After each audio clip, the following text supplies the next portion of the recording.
Welcome everyone to the City of Aspen work session for the 2nd of February 2026. We got 2/2/26. It might be lucky numbers tonight, anyone buying their lottery ticket. Thank you all for being here today. We're going to go with the first item up in the agenda, which is a report from our airport advisory board member. So welcome, Evan, and just come on up to the table. Make sure one of the green lights is on the microphones. Don't read the whole thing to us, Evan. That looks really long. Yeah. Promise. It's just for visual effects. Good afternoon. Good afternoon. So I think I have 15 minutes. Yeah. My report to you, which I have actually emailed you an outline of a few minutes ago, shouldn't take me more than half of my allotted time. Okay, well, we'll have some questions. So. Okay, and that would leave plenty of time for Q&A. Perfect. So my report is divided into facts and observations. Okay, which I think you will find interesting. Okay. Milestones. This is section 1 under facts. The county hired the engineering firm Kimley Horn to design the airfield, and the architectural firms Charles Cuniff and ZGF to design the terminal. Kimley Horn has extensive experience at ASE, given its central role in the years-long visioning process, which you may recall. You also may wish to note that I participated in the visioning process before, during, and after the pandemic.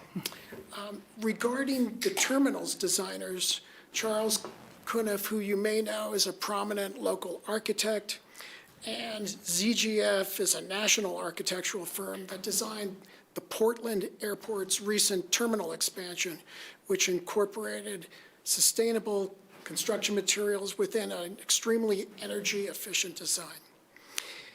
The airfield and the terminal design should be completed by the end of this year. The airfield is about 15% designed, and the county is moving ahead toward P&Z approval. The terminal has moved into the schematic design phase, which should take about 4 months, followed by development design phase, which should take an additional 4 months, perhaps 5 months. But barring any delays, the architect should begin to produce construction drawings by late this year or early 2027. Last year, the county established 2 task forces for the terminal and the multimodal transportation hub. I'm a co-chair of the multimodal task force along with Ann Mullins, who I'm sure all of you know. The goal of the task forces is to represent the public in reviewing the architect's design concepts through the lens of the common ground recommendations that were produced through the ASE visioning process and ratified by the BOCC. If you haven't heard this before, you should be aware that the common ground recommendation serves as the county's North Star or guiding principles for the airport's design. The task forces have just concluded a conceptual design review for the terminal, which was unanimously approved by the Airport Advisory Board 2 weeks ago on January 15th, and by the BOCC last week on January 28th. Now, to date, the design process has been extremely transparent and it has been pursued with a lot of public outreach. There have been 18 task force members that were selected from among the community. All of the task force proceedings have been open to the public. So far, the task forces have participated in 3 very long meetings with the architects and 3 public open houses across the valley. The county has received, pursuant to surveys that it's disseminated into the community, about 600 favorable responses to the conceptual design for the terminal and the multimodal hub. Now I'm going to shift to the airport financing. It's been about 6 months since I've last seen any numbers, but as I recall, and as you may have read in the papers, that the budget for hard and soft costs is about $575 million through the year 2030. This is roughly a 60-40 split between the terminal's costs and its related landside improvements on one hand and the airfield on the other. As you know, last November, the county obtained voter approval to issue up to $340 million of revenue bonds to fund airport improvements that are not covered by the federal government or state agencies. In general, this means that most of the bond proceeds will be spent on the terminal, while the FAA is expected to cover about 90% of the airfield's costs. In a few months, the county will begin preparations for the bond issue. The county has engaged Kutak Rock as its bond counsel and Piper Sandler as its financial advisor. Now, I'd like you to just be aware generally of some important dates. The airport will be closed, as usual, unfortunately, for its annual airfield maintenance from April 23rd to May 21st. These annual closures will no longer be required once the airfield is completely rebuilt. Beginning this June, a portion of Owl Creek Road within the airport's right-of-way will be moved 30 feet to the west to facilitate future construction. This will likely cause intermittent one-way traffic during the road's construction. The construction will be completed by November. The Owl Creek relocation is necessary because the teacup at the south end of the runway will be extended 30 feet further to the west, and its separation distance with the edge of Owl Creek Road needs to be maintained. As of today, and this is an important feature, it could change in the future, but knock on wood, it will not. I believe the 9-month airfield construction shutdown remains on schedule. It will commence early Q2 2027 and conclude by the end of Q4 2027. Now I'm going to shift to some personal observations. And one regards the unusual topic of nanoparticle monitoring. This has been, there's a concerned citizen who everybody probably knows, Ellen Anderson, who may have attended some of your meetings in the past. She's sort of the Cicero of the Roaring Fork Valley. She has inveighed against the board the Airport Advisory Board to take up the mission of establishing, with county approval, the monitoring of very fine particles that will be, that can emanate from the airport. And they will be monitored, and I applaud this effort. However, regardless of the findings, everyone should be realistic about, they should be aware of this in advance.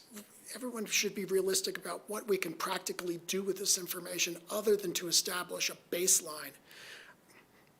And that's because the regulations of emissions are solely governed by the federal government. And of course, larger airports than ASE would be affected by any positive movement by the government to the FAA to regulate and the EPA to regulate these types of emissions well before, it occurs at Aspen. Okay, the last topic regarding personal observations is the Ground Transportation Center. Last week, when the BOCC approved the conceptual design for the terminal, several commissioners expressed their interest in engaging with the council members here on local transportation issues, both generally and specifically in the airport's vicinity. Now, this obviously includes the east side of Route 82. The commissioner's concern was prompted by their authorization to move forward from the conceptual to the schematic design phase, not only of the terminal, but also its related ground transportation center.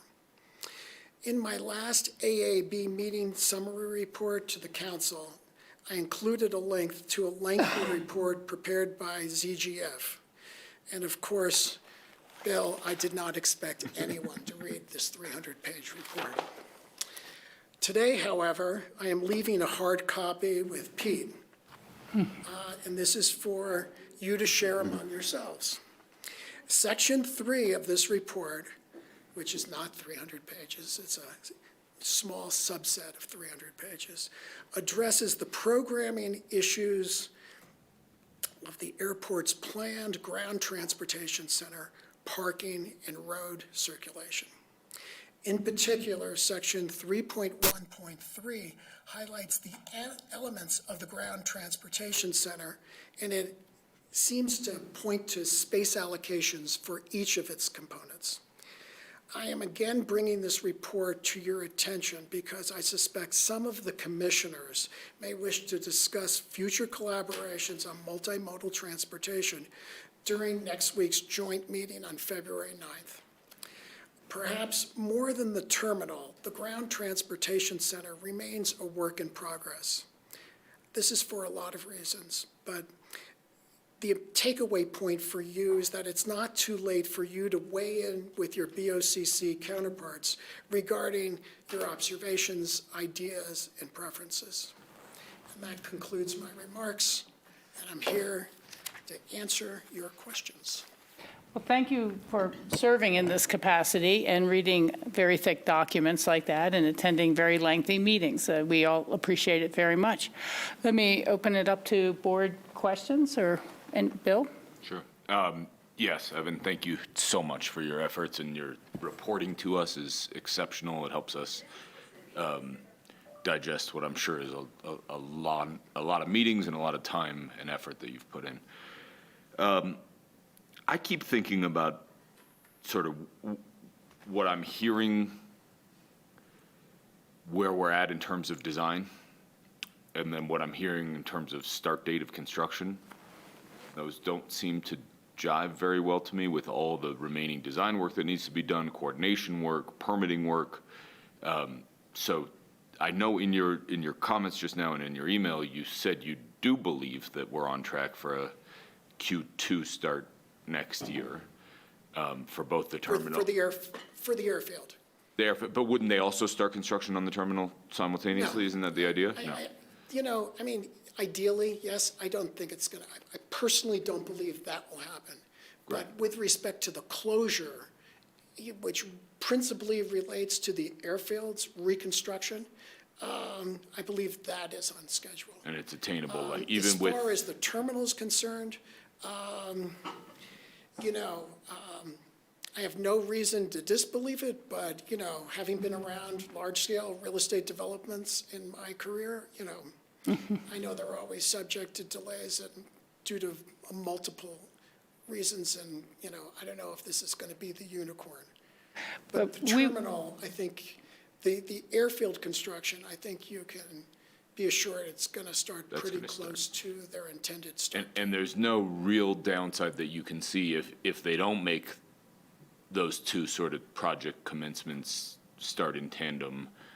Not really a big deal for the terminal to start later. No, because we would keep on, we would use. The old one. The plan is obviously to use the existing terminal until, the ribbon cutting for the new terminal. Great. That was my only question, and then I think I've mentioned this before, but, please continue to advocate for really thoughtful replacement ground transportation options during the closure, whether that be from Grand Junction or Eagle airports, even Denver, just, make sure that there's some options there. And the thing that has always been my biggest concern is what happens when somebody goes on Google Flights or Priceline or whatever it might be and says, New York City, Dallas, whatever, to Aspen, and it just comes up with no flights. Like, is there some way to work with the 10 biggest OTAs to have some kind of message that pops up that says, or either automatically redirects to an alternate airport or has some kind of message saying, Aspen Airport's temporarily closed. You search these airports and there's ground transportation options. I have two things to recommend. First is a recollection. When the county reported to you in this room about their plans for the airport's reconstruction. Diane Jackson was here, and this same concept, the same question came up. You may have been the one to bring it up. Diane Jackson was there, and she said she was going to work with the various airlines and maybe some of the different sites, like not only the airline sites, but Expedia and Travelocity and whatnot, and still have the Aspen option, even though it may be footnoted in some respects. So the second thing that I recommend to you is on your February 9th meeting, you may want to recommend that Diane Jackson be in attendance, Great. since the airport is a logical thing for you guys to discuss at that And time. remind us who Diane is, what her She's role the is? airport manager. Thank you. Thank you. Great if we could I request that. don't think our topics are really in-depth on the airport at that meeting. Pete, if you want to, because we've been developing the agenda with the county. Yep. The joint meeting will include an update for the airport. I don't know how deep they are anticipating going, but the county will lead that discussion. Okay. Thank you. Thanks. Thanks again, Evan. John? Yeah, you spoke a little bit about ground transportation and that's being addressed soon. Am I right in saying that the preferred alternative right now includes a light rail component as it stands? The preferred alternative includes potentially both a light rail and/or bus lanes, if a light rail is not viable to be built for financial reasons. Okay, I'm counting on that. I would really like to see us explore, as Bill pointed out, alternative ground transportation between downtown and the airport. And I think this is the perfect opportunity to explore the opportunity of having that be the first leg of light rail between here and the existing rail lines in Glenwood Springs. So, Do you mind a little bit of candor? not at all. I think light rail is prohibitively expensive. It was expensive when it was first analyzed, and I don't see it having gotten any less expensive in that period of time.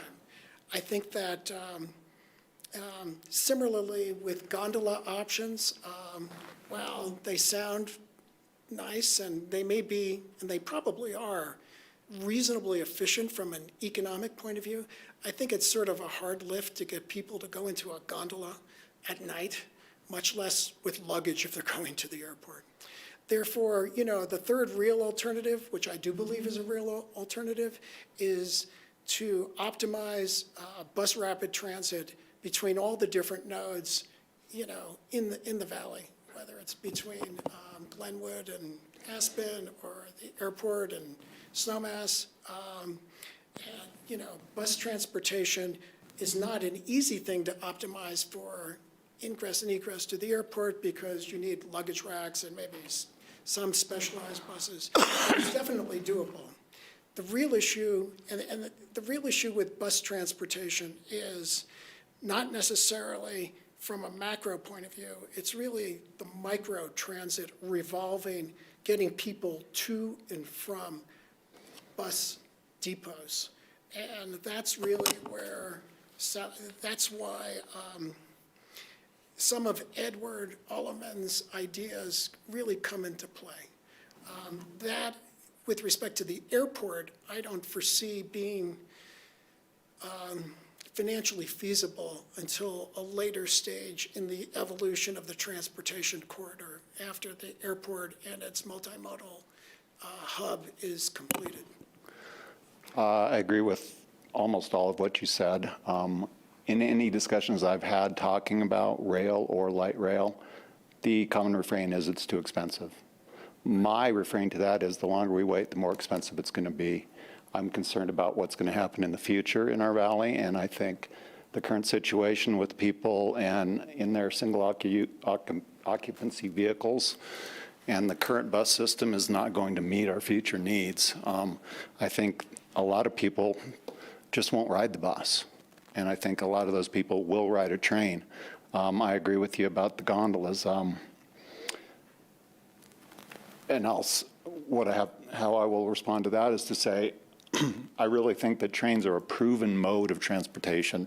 Gondolas are too, but many more people ride trains than gondolas. I really think that we need to think seriously about alternative forms of transportation. I agree with you. The only part of your premise which I disagree with is, your conclusion that people are as likely to get in a train as they are their car. And I'm not, I don't think I said that. okay, I said they're more likely to get in a train than on a bus. okay. Well, I'm not sure about that either, but. That's the community dialogue we've been having for quite a while. So I appreciate your answer, and I appreciate those questions. Christine, do you have anything? I'll come out to you. Sam. I don't know.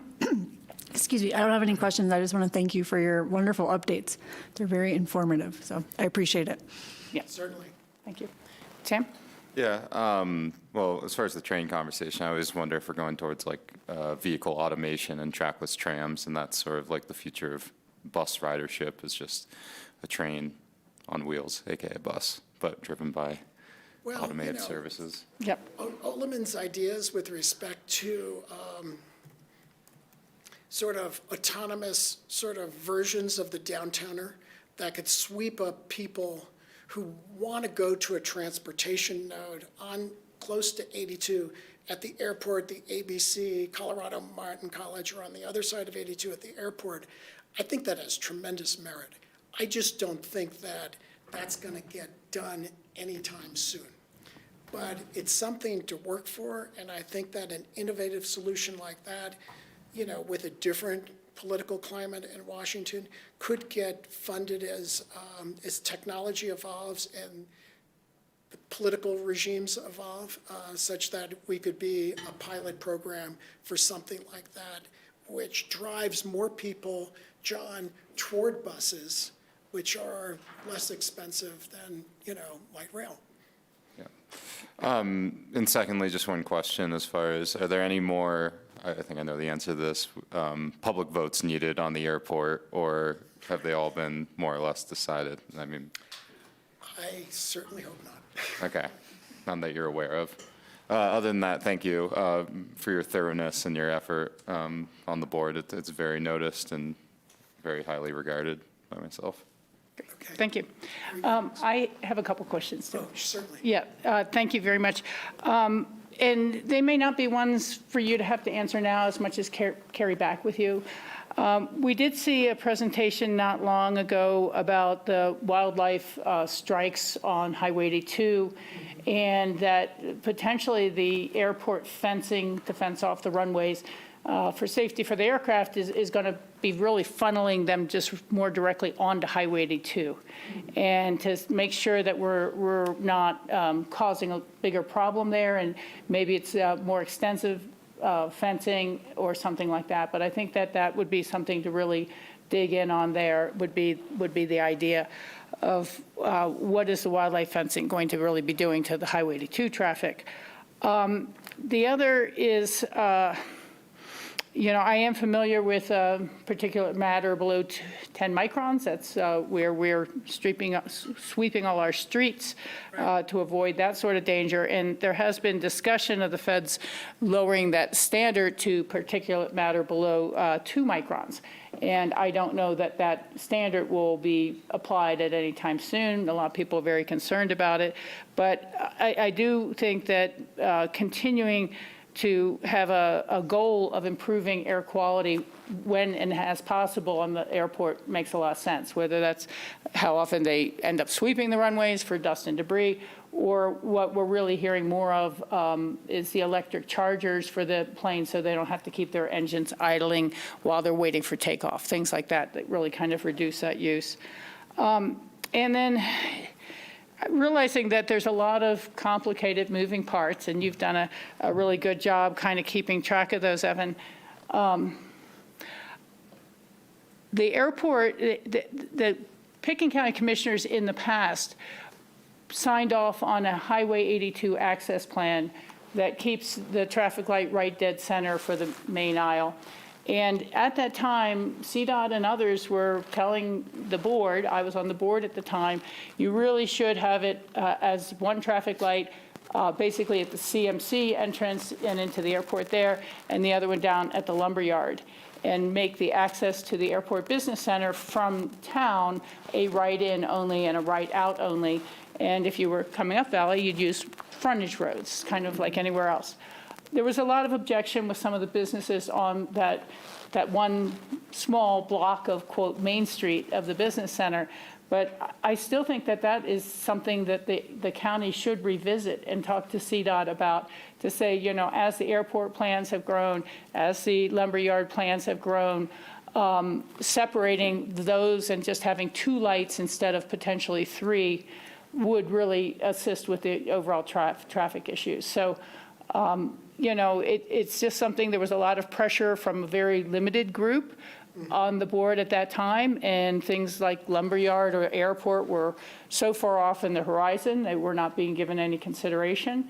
And I think asking the county if we could revisit that might really add a lot of design flexibility and improvement both to the airport parcel and to Highway 82 traffic. So that would be something I would try to bring up. I would agree with that, and I would encourage you to try to put that on the agenda for the 9th.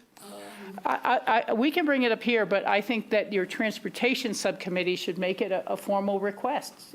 And you know, you're on a task force charged with improving the transportation there. And so I'm saying let's, you know, hit it from both sides. And it really should come from the transportation subcommittee as well. Actually trying to get them to encourage a lot of other, at least leave the flexibility for other multimodal features toward our side, the county side of 82.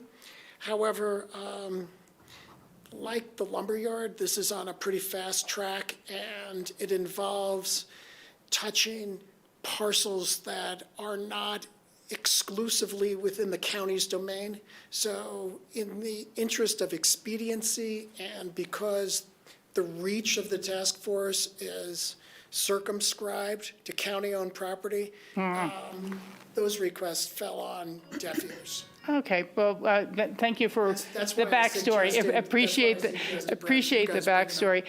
You know, I think that the challenge of this work is enabling the future, but we're dealing with our impressions and knowledge of the past, and it is all changing rapidly.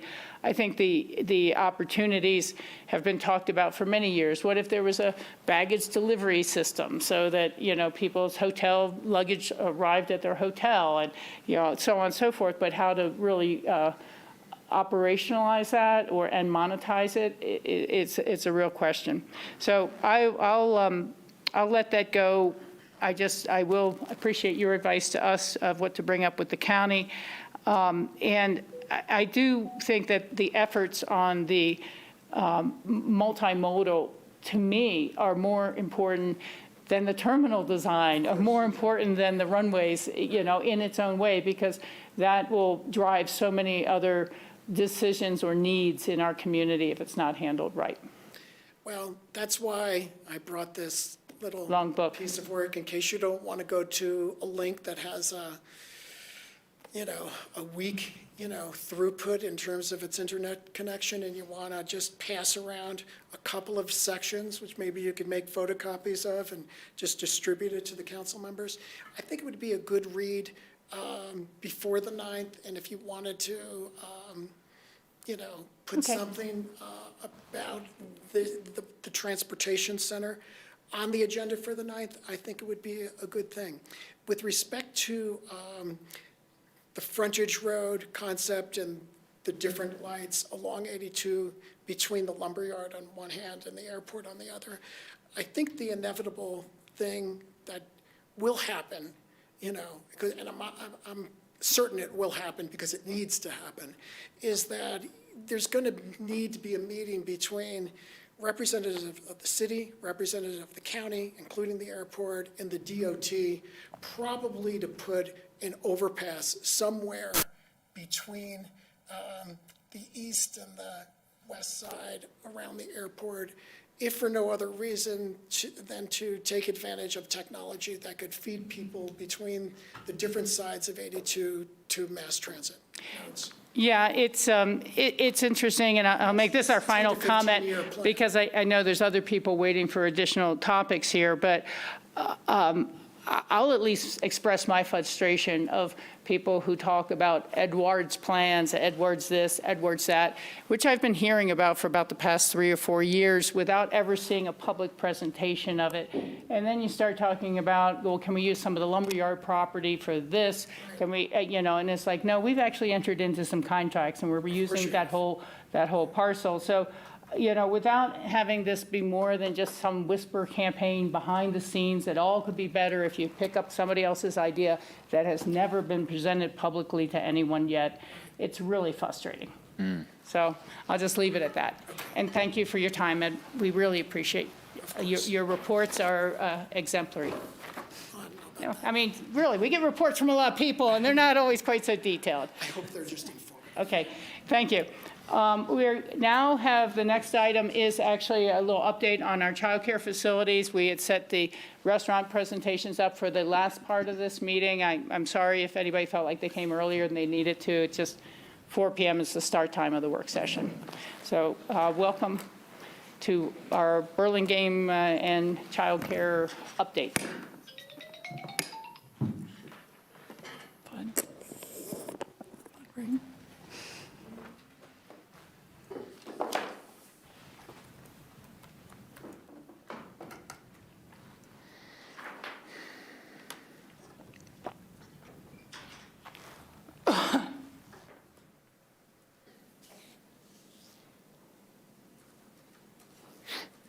Let me get this in slideshow mode.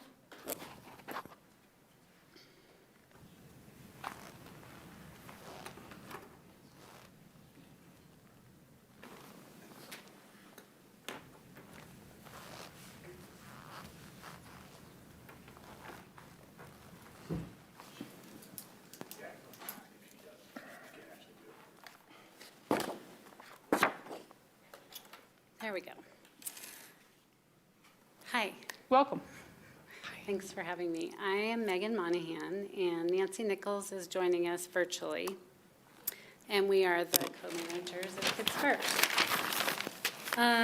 In November, we came to you with our consultants, and we reviewed the Child Care Needs Assessment Report. And we asked to come back to you and talk about specifically the Burlingame Early Childhood Education Facility, and thanks for having us. We're happy to be here with you. I'm going to try to keep it quick and short because I know there's other people waiting, but we're really happy to be able to present to you. We're glad you're here. Thanks.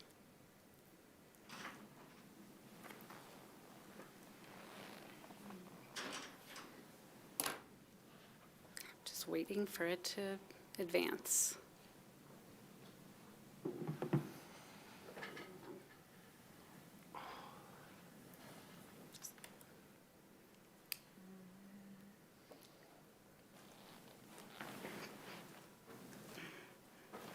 There we go. There we go.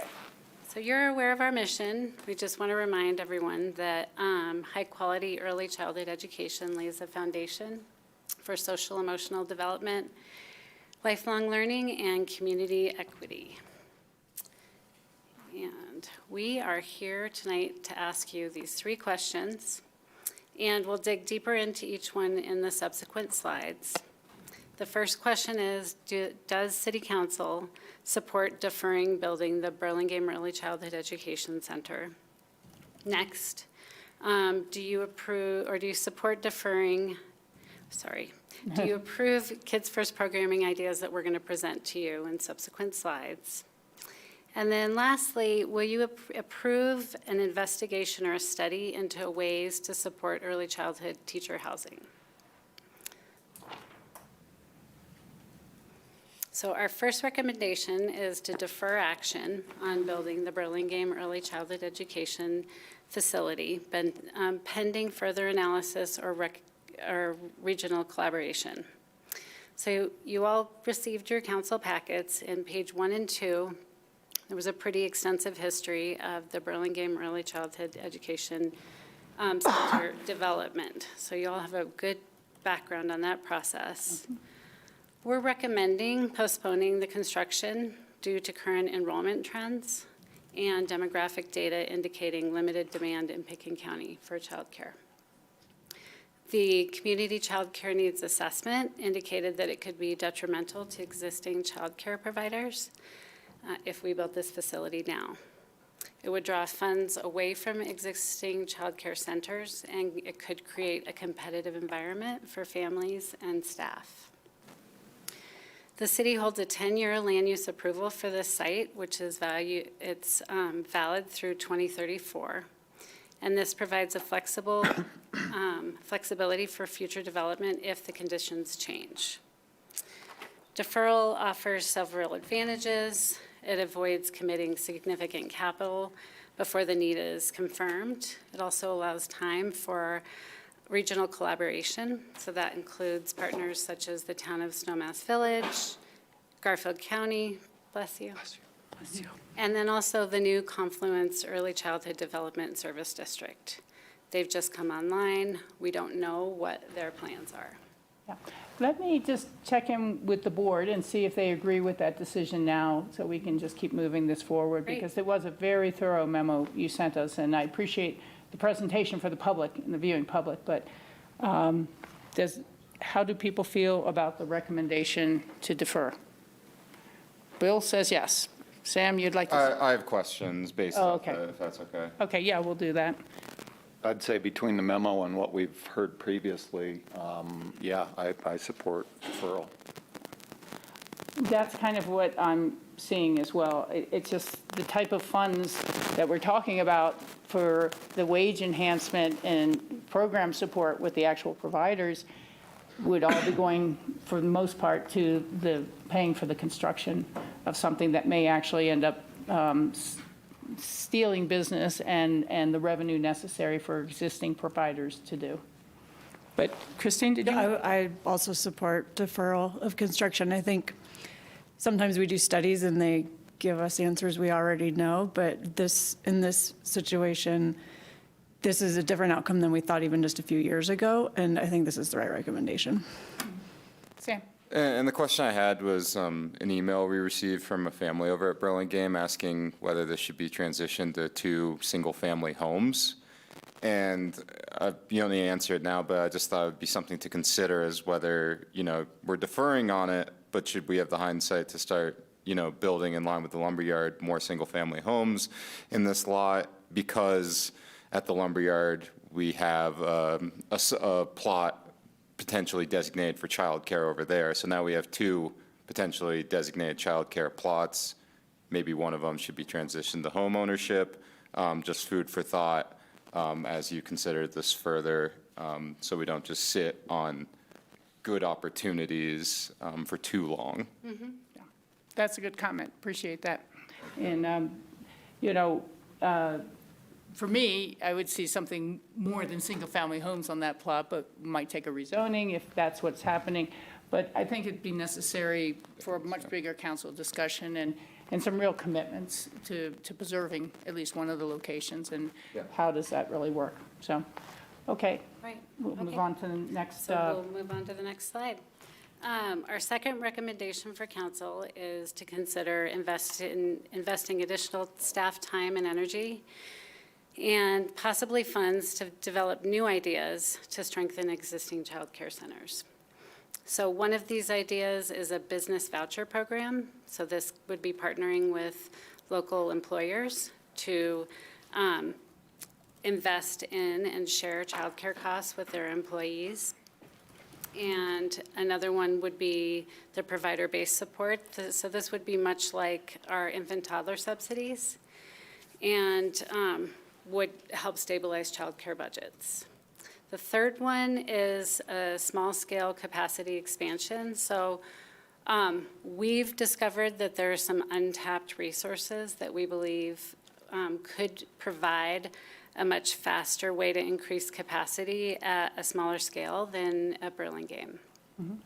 So that's something that that's one of our other ideas. And Sam, like you were saying at Lumberyard, that's definitely one of the ideas. We have quite a few ideas. Most of them are on a much smaller scale, like one classroom at a time. And then, the alternative to these would be, like you were saying, we've already invested in the increasing childcare provider wage enhancement and financial aid. So an alternative would be to do none of these things and keep focusing our attention on those new programs.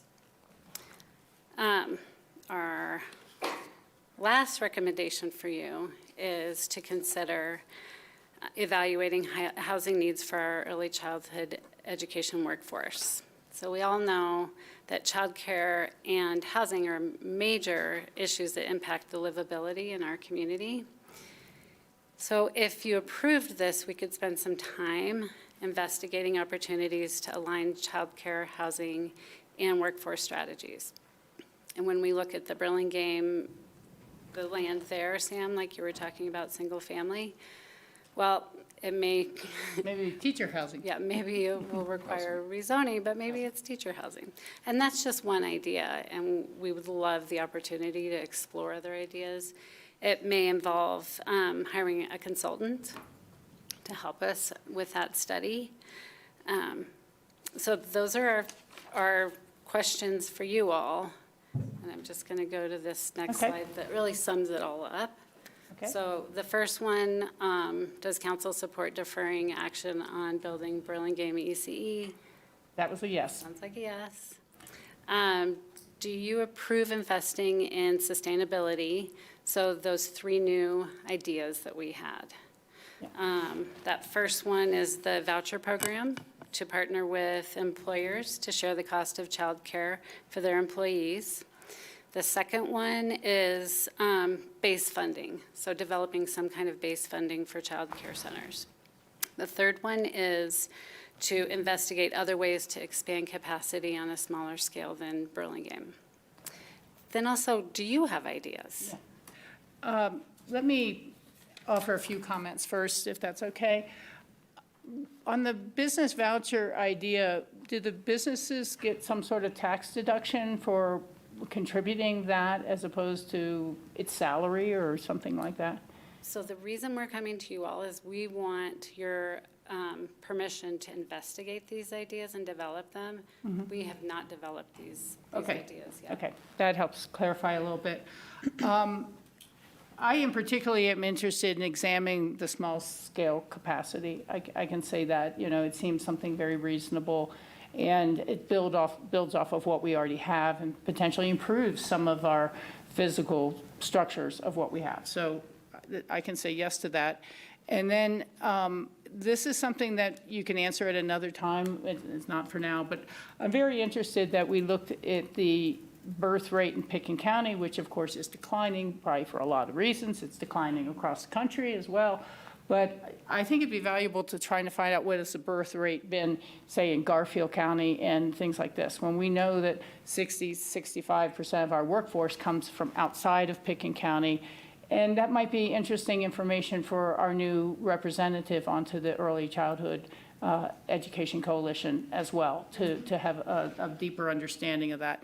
Because if we're just looking at Pickens County for any of these issues, we're only looking at half the picture. Right. And so those are my comments for now, and then let's just go down the line and see what others think on your other two questions. I mean, these things that you want us to ask about potentially direction to continue to explore further, but you also had the sign underneath some of those saying no capacity now. I mean, is this, would be hired consultants? Is this additional staffing to add the capacity to examine those things? Or what are the strings attached with continuing to explore all three of those items? When you were talking about, is this what Yeah. you're talking about? No, we're talking about childcare capacity. Okay, you're not talking about capacity to be able to examine these ideas further? Correct. Doesn't add spaces. Correct. Yeah. With the exception of the housing. Right, I right. think that would require. Okay, yeah, no, consultants. that's what, all I was wondering. Right. I Okay. know, sometimes we speak in acronyms and lingo, and Yeah. when we say capacity, we're really talking about adding new spaces. Yeah, and as you say, none of these really increase capacity. They might end up being important to help stabilizing the capacity we already have. Right. But it gets really challenging to evaluate them all on equal basis when you're thinking about the base money support type of things. And just to be realistic, that time frame for investigation could be 6 months or more, just to go through and do the analysis and come up with numbers of what that would look like. Thanks. So it'd kind of be preparing for a 2027 change, if anything, in these policies. Okay, thank you for that detail. Okay, folks, what do we think about 2 or 3? I think all three of these are obviously good ideas. I think that's why they're being presented to us. So, And I think we should be exploring all of them. I want our existing child care programs to be sustainable, so yes. okay, In order for me, I am most supportive of B, which is providing support directly to providers. From my experience, the providers are the ones subsidizing the true cost of care right now, and the more that we can support them financially, it keeps the costs lower for families. I think that's where the impact would be felt the greatest. Yes to small scale capacity. I think that seems like a creative solution and potentially lower hanging fruit. And then for A, I do have questions about job-attached childcare.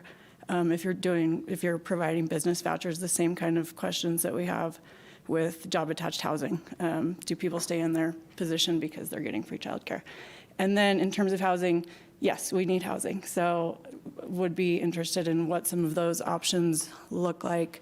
I think it's a tool for recruiting. We've seen it be successful in the school district, and the more that we can recruit quality teachers to come to the Valley, the better we are, and housing is a big part of that. Agreed. okay, thank you. My comments from earlier and then Christine's comments, so exactly that. And just to clarify, you're kind of saying A would be the lowest priority to investigate? For me, yes. Yes, yeah, no, that's okay. I just want to kind of get that there. Bill? Thanks. They already nodded on the deferral, so I don't have to get into that one. I'm interested in all three of these sort of ideas worth pursuing. I'm very interested in the business voucher program. I'm curious what problem it solves, though. Is it creating more demand, or is it solving for the supply in your mind? So I think some more thought. The additional funding and the partnering with employers would help families more. So maybe it's in addition to financial aid. Yeah, so I guess I would say, like, don't we already do that? Don't we already offer that, just in a different sort of format? I mean, we offer financial aid to families who qualify, but large employers do not subsidize their employees' childcare. Understood, but if they're working in Aspen or Pickens County, they would be eligible for it. So they're kind of getting a subsidy, is what Bill's saying, through the, Right, we kind of already offer that. Maybe we just need to communicate it to large employers that maybe it's already there, I guess. So this was originally a brainchild of Pete's, and I think he's probably prepared to. explain it a little better. Well, it's not thought out, so I don't want to make it sound too sexy yet, but I think a lot of our support actually stays within our Pickens County boundary a little bit beyond that. The thought is, if you have a lot of workforce coming up from Newcastle, Glenwood, other places, but they're workers here, and they demonstrate that they're workers here and have a child in a licensed daycare down valley, perhaps we can partner with those employers and employees and actually be giving them a voucher to help pay for their child care down further valley, and you're helping the worker that's working in Aspen.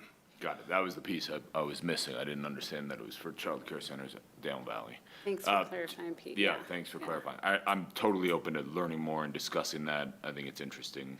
Could also, limit that or lessen that competition for people to try to get up here for childcare for the financial aid with Kids First. Right. Yeah. And might actually shift some of the sort of demand for those slots down Valley. If they're, the only place they can get the financial support right now is here, but they'd actually rather have their kids down Valley, that sort of might have a dual effect. Super interested in exploring that. In terms of housing, listen, we're creating 300 new units of housing already. We've talked about allocating priorities. We've sort of held the right to do so. I think that's where our efforts are better spent. This is the biggest housing initiative, particularly rental housing initiative we've ever done in the city. It's going to increase the population of Aspen by 10% plus minus. I don't think we should be talking about creating more housing on top of that. I think we should be talking about how to use that housing most effectively. So I would say let's evaluate the opportunities at the lumberyard, not talk about creating incrementally more housing. Thanks. Thank you. Well, I will say the clarification on the business voucher program helps me understand it a lot better. I was thinking it was more vouchers in town and kind of replicating, as others have said, what we're already doing. But I'm happy to take a look at that as well. And I think it's something that we should try to the extent possible, if it gets feet under it and starts moving, with the Early Education Commission as well, so that, if we're vouchering someone, they should be vouchering someone too, and same sort of thing, or not be able to reduce because of some contributions. It'd be an add-on. Okay, does that pretty much answer your questions? You have a Pretty little more? much does, yeah. What I do want to just clarify is, it sounds like housing is the lowest priority, and maybe this isn't the right time to go out and hire a consultant to look at that? For Agree. education, housing for early childhood educators. We do have a large housing project underway, and we also have even larger numbers of housing needed. So I would still support looking for teacher housing, especially if we don't have the ability to reserve some of those for early childhood education teachers as part of that project. I agree. I think there is a need, and that's why you brought this before us. So I support you looking into it. Thanks. Yeah, for me, it's kind of how it's structured. It's relatively easy to look at the need in terms of how many teachers you have now, how many empty spots you need, where they want to be permanently, and what sort of creative projects could be put together is where I'd like to focus. We should have some level of estimate of the need for housing for people who either we're losing all the time or haven't been able to hire, or the ones who can answer, I'm already in housing, and so I'm pretty set.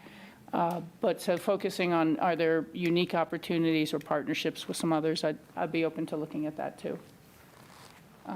Sam, if you have any comment, I mean, we have three, but I don't want to exclude anybody's comments. I just don't think it should be ruled out. I mean, maybe it's the lowest priority, but at the same time, like, you have 2 plots, like I said, that are designated for childcare. I think the best use of those, whether it be housing or something else, should be very much looked into. Okay, that's a great idea. We'll bring that back to us in a certain timely fashion. Yeah. Okay, thank you. Thank you both. Thank you. Thanks. Really appreciate your time. Yeah, well, we appreciate your work. Thank you. Folks, we're going to start this in just a couple minutes. I think we're going to take a really quick 2-3 minute restroom break because it's going to be a long hearing from here out if anybody needs to refresh themselves. And then we're going to start hearing the presentations by the 3 finalists.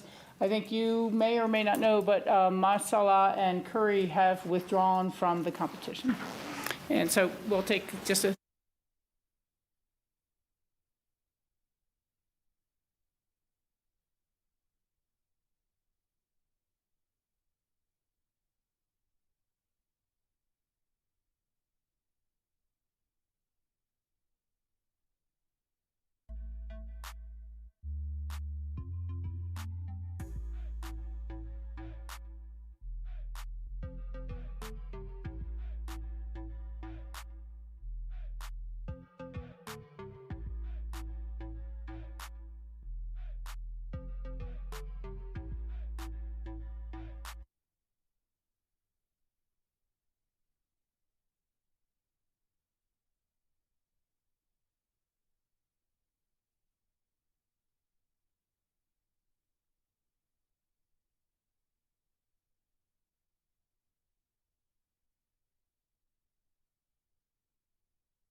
Yes. Thank you, Grassroots TV, for always taking care of us, and everyone for tuning in. It is the City of Aspen work session for February 2nd, Monday. And we are now to the portion of the agenda. We're going to talk to the 3 finalists for the Rio Grande space for the restaurant. The 4th person who had been identified, Masala and Curry, notified us today they are withdrawing from that process. We are going to hear first from Bamboo Bear, alphabetical order, but I wanted to make just a couple of small comments first before we proceed. First, appreciate your patience while we took care of the other business. I've been here since 1978. And so I've seen a lot of changes in the town overall. I've seen a lot of changes in the restaurant communities. And I can think of a dozen different restaurants I could name that were great and were beloved, and they were local favorites, whether it was Lucci's or Alice's Alley or Pinion's or O'Leary's. I mean, the list goes on, and it changes almost every season. The loss of the Steak Pit. I used to take my son there for the salad bar when he was a little guy. So for me and our perspective, I think it's about knowing that the town changes, knowing that people who may seem like they'll be a fixture forever decide to sell and move to Hawaii or do something else. And so, you know, the owners retire, building owners retire, times change, and what the public even demands change. This is about future and being inclusive and holding on to the essence of what we've all wanted to see here, and perhaps even restoring some of that has been lost.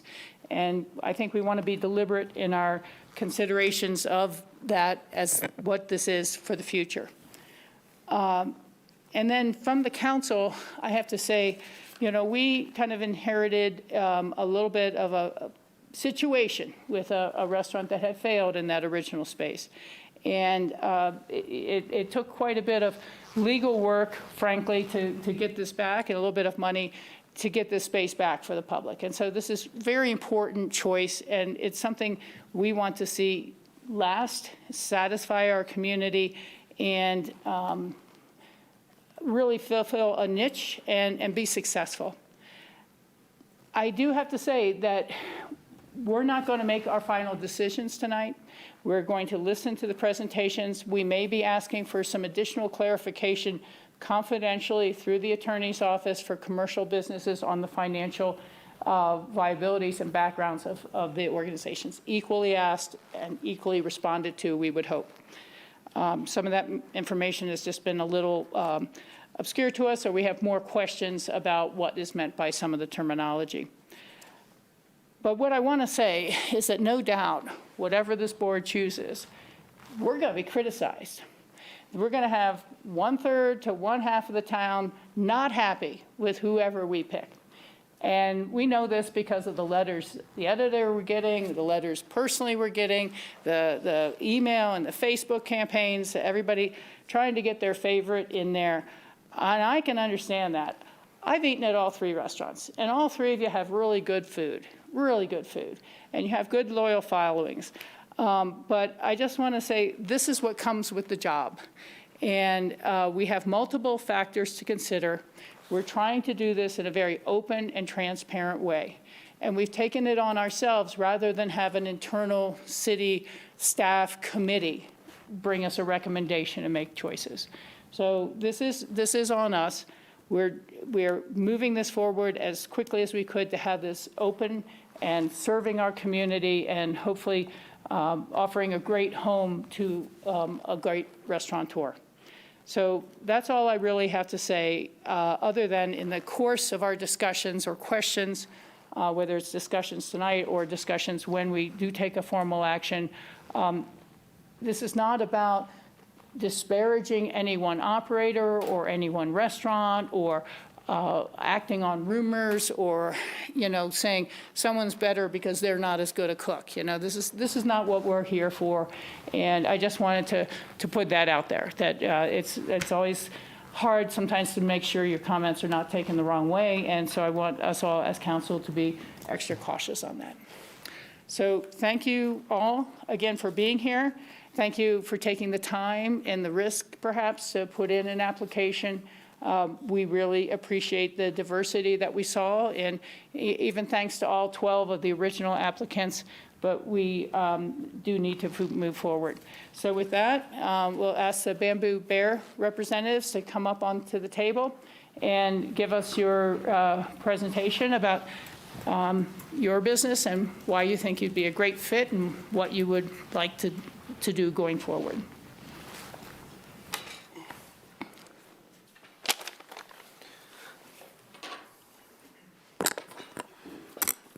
Good afternoon, everybody. Welcome, tributes. Welcome to the 2026 Aspen Hunger Games. Here we are. All right.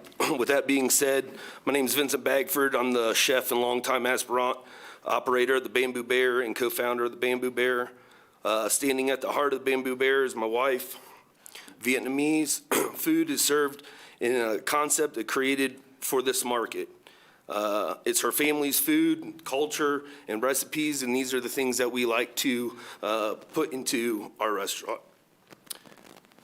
Before Bamboo Bear was built or conceptualized, I was the chef up at the Cliff House from 2012 to 2015. During that time, I helped introduce the juice bar up there. I rebranded the Mongolian Grill. I created and brainstormed the start of the Full Moon Dinners and placed the gong on the back deck that has become such an iconic destination at the summit. I share this because I understand Aspen, the rhythm, the seasons, and the workforce that it takes for the restaurant to survive and succeed long-term here in our community.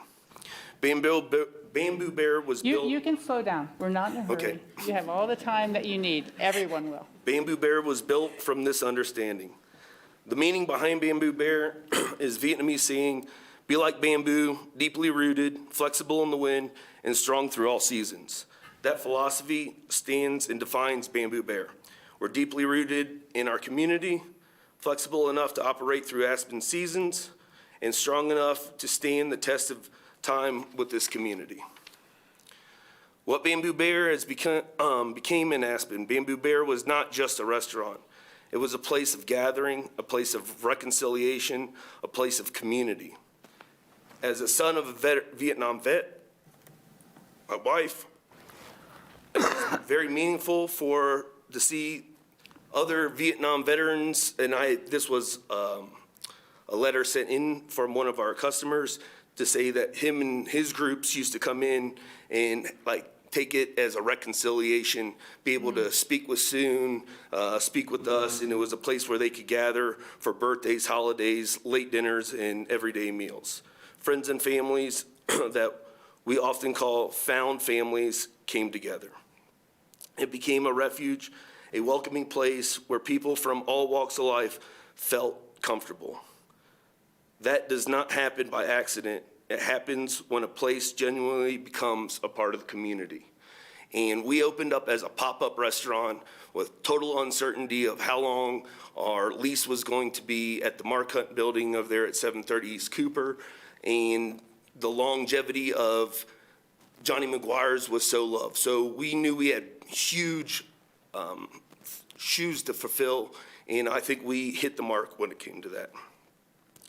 What Bamboo Bear actually is not a proposal on paper, but it's a restaurant that already operated successfully in Aspen from 2016 to 2021 with a very strong local following that consists with consistent 4 to 5 star reviews across its platforms. So with that, we were operating under complete uncertainty with 6-month lease, and so we weathered that storm. We serve pho, banh mi, crispy chicken, rice plates, fast, affordable food that locals used regularly. Not visited once, but used weekly. That is what this space needs. The reality of the Aspen market is Aspen has incredible dining, but most of it sits at the high end, which we are all aware of. What limited affordable options, fast casual options, and diverse cuisines locals can really rely on multiple times a week. That's why places like Big Rat, Grateful Deli, 520 Grill have been heavily used by locals. Bamboo Bear filled that same gap, but with a different cuisine, Vietnamese, which is currently not truly represented in Aspen. Our menu also included many affordable vegetarian options, which resonated strongly with the growing number of South Asian and Asian tourists that we have in the community, with the music school and the large groups of Indians that we see during the shoulder seasons. Vegetarian, healthy focused visitors working and coming to Aspen, being able to eat something healthy on a day-to-day. We were serving a broader community than many restaurants recognize exist here. And we got to remember that there's probably 200+ city employees. A large portion of city housing through APSHA don't offer full kitchens. So this forces our workforce to eat out consistently. How Bamboo Bear fits among the finalists: Aspen is fortunate to have 520 Grill, Jaffa as our contenders. They each currently serve the valley from existing locations. What this specific space needs is something different: fast, affordable, community-driven restaurant with multiple times a week that offers value. Vietnamese cuisine is that we can give you your gluten-free, your dairy-free, your healthy options, large portions that a lot of people perceived as true value. The community voice has been super strong. As we stated, the campaigns have been strong, so you guys know all that. I won't bore you with all the different shout outs we've had. Affordable doesn't mean cheap though. It equals quality plus quantity plus price gives you that value. Our average ticket is initially around $18 to $24 range, and that was pretty much where we were at prior to closing. But obviously we have to adjust with a 5-year difference. So we bumped up a little bit in our price range there. To keep the food affordable, we must operate on volume. To operate on volume, you must be approachable. This is exactly what Bamboo Bear has already proven. Our hours and seasonal, to maintain a consistent restaurant, we operated 6 days a week. Mental health helps our staffing and so forth.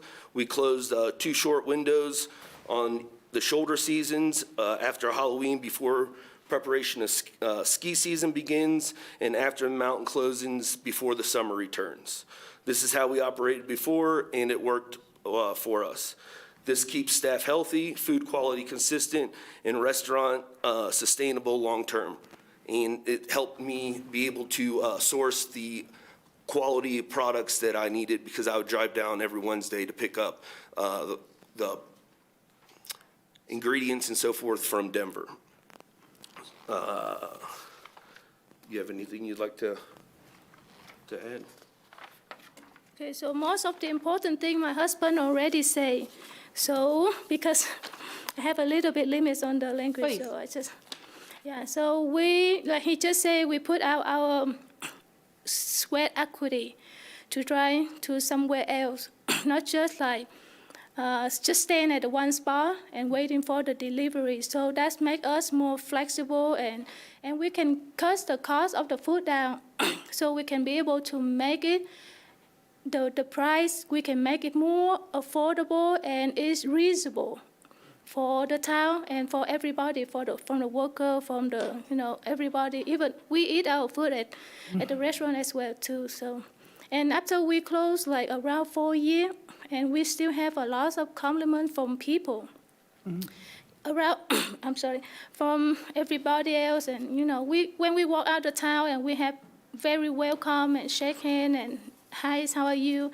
And very welcome from people. That's a warm heart from Aspen. That's why we really want to come back.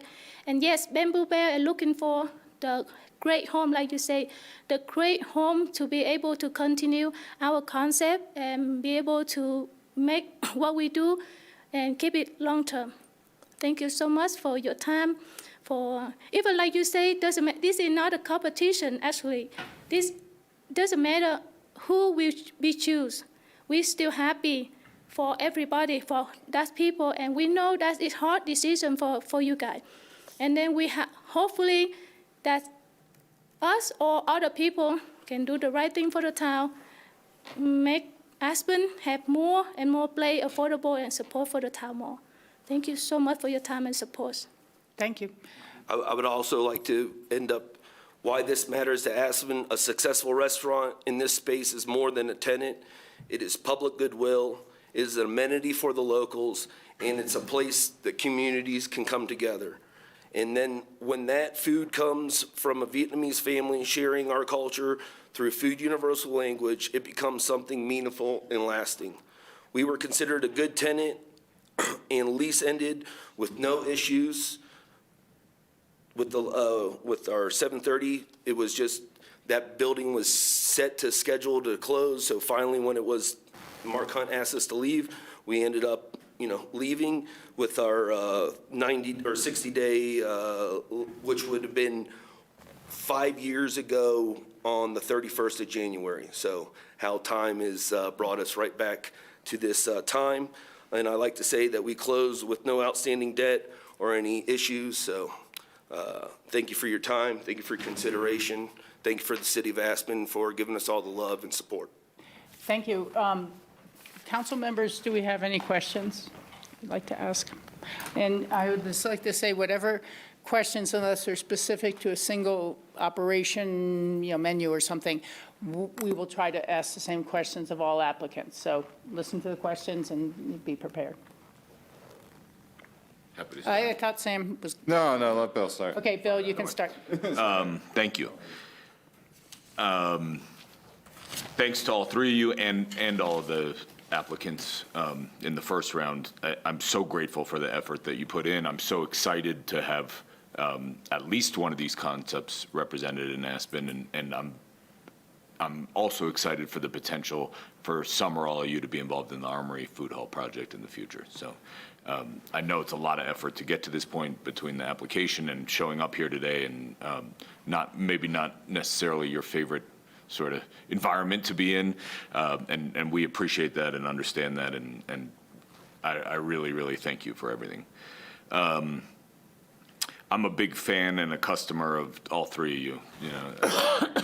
And soon I used to eat there all the time. I eat at Troy's Place all the time. I eat at Jaffa every time I'm down Valley.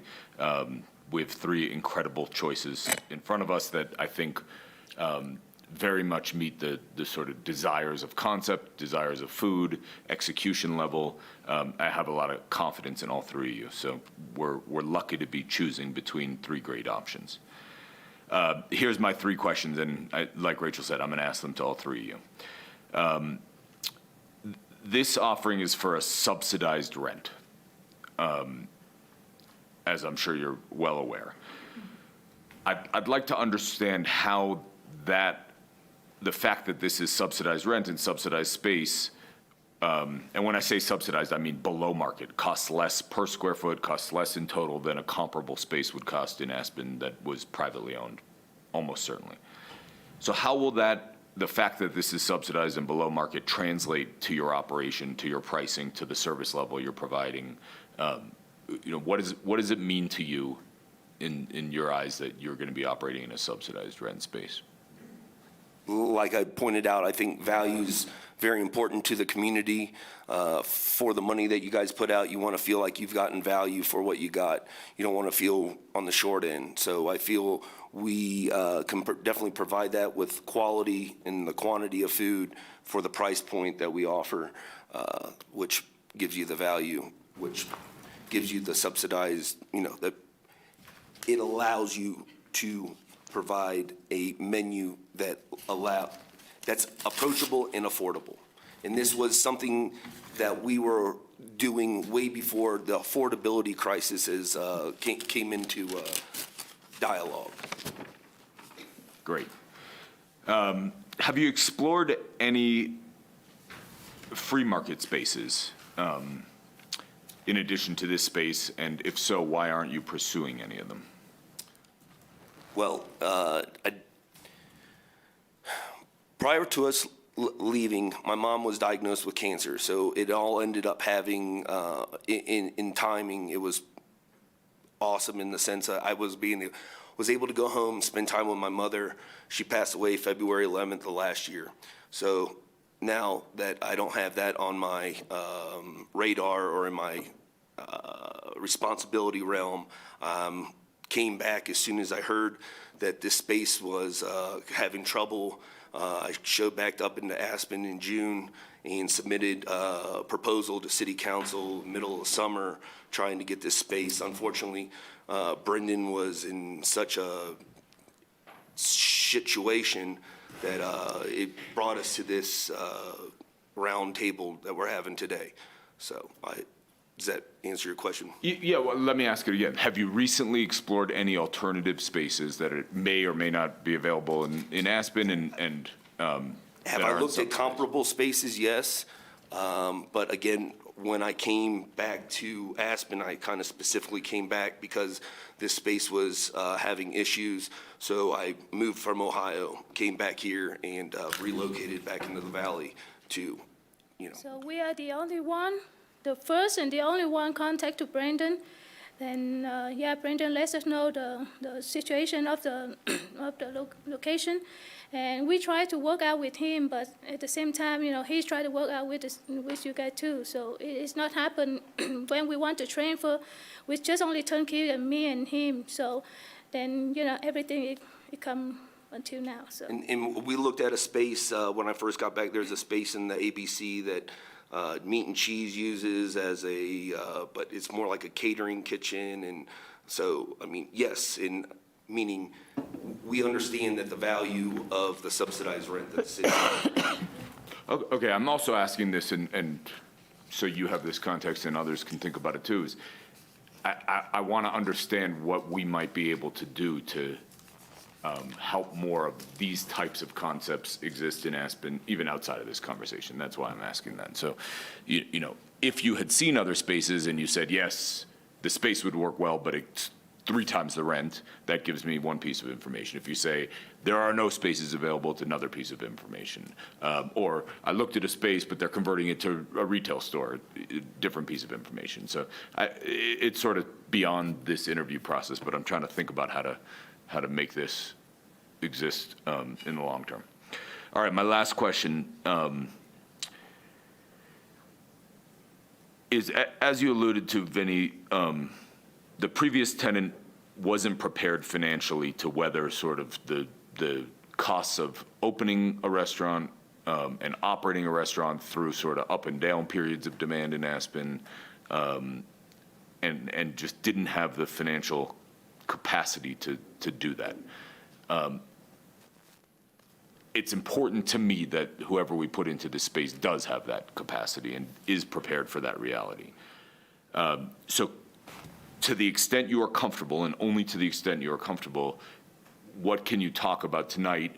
And in addition to that, I encourage you to, after this meeting, talk to staff and provide any information confidentially that will only be shared sort of amongst us, a very small segment of staff and the 5 of us, to help us sort of inform that question and evaluate whether we're selecting somebody that does have the financial fortitude to sort of make it through lean times, unexpected expenses, all the trials and tribulations of restaurants that you're well aware of. But we want to make sure that, or at least I do want to make sure that We all do.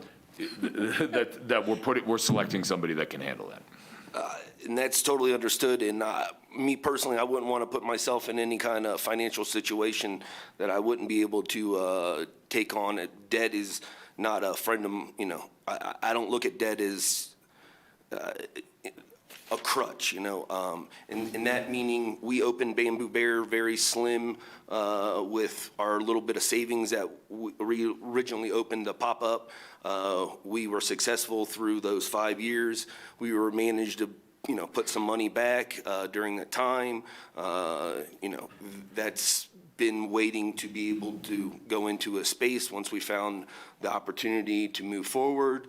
I've secured some personal financing myself, and we come together as a husband and wife team, so meaning we are going to be owner-operators, just like we did to scale up Bamboo Bear, the original. You know, we opened up very minimal and then leveled up as we did, as cash flow came in, and knowing the ebb and flows of the valley. Again, that's why I mentioned working up at the Cliff House.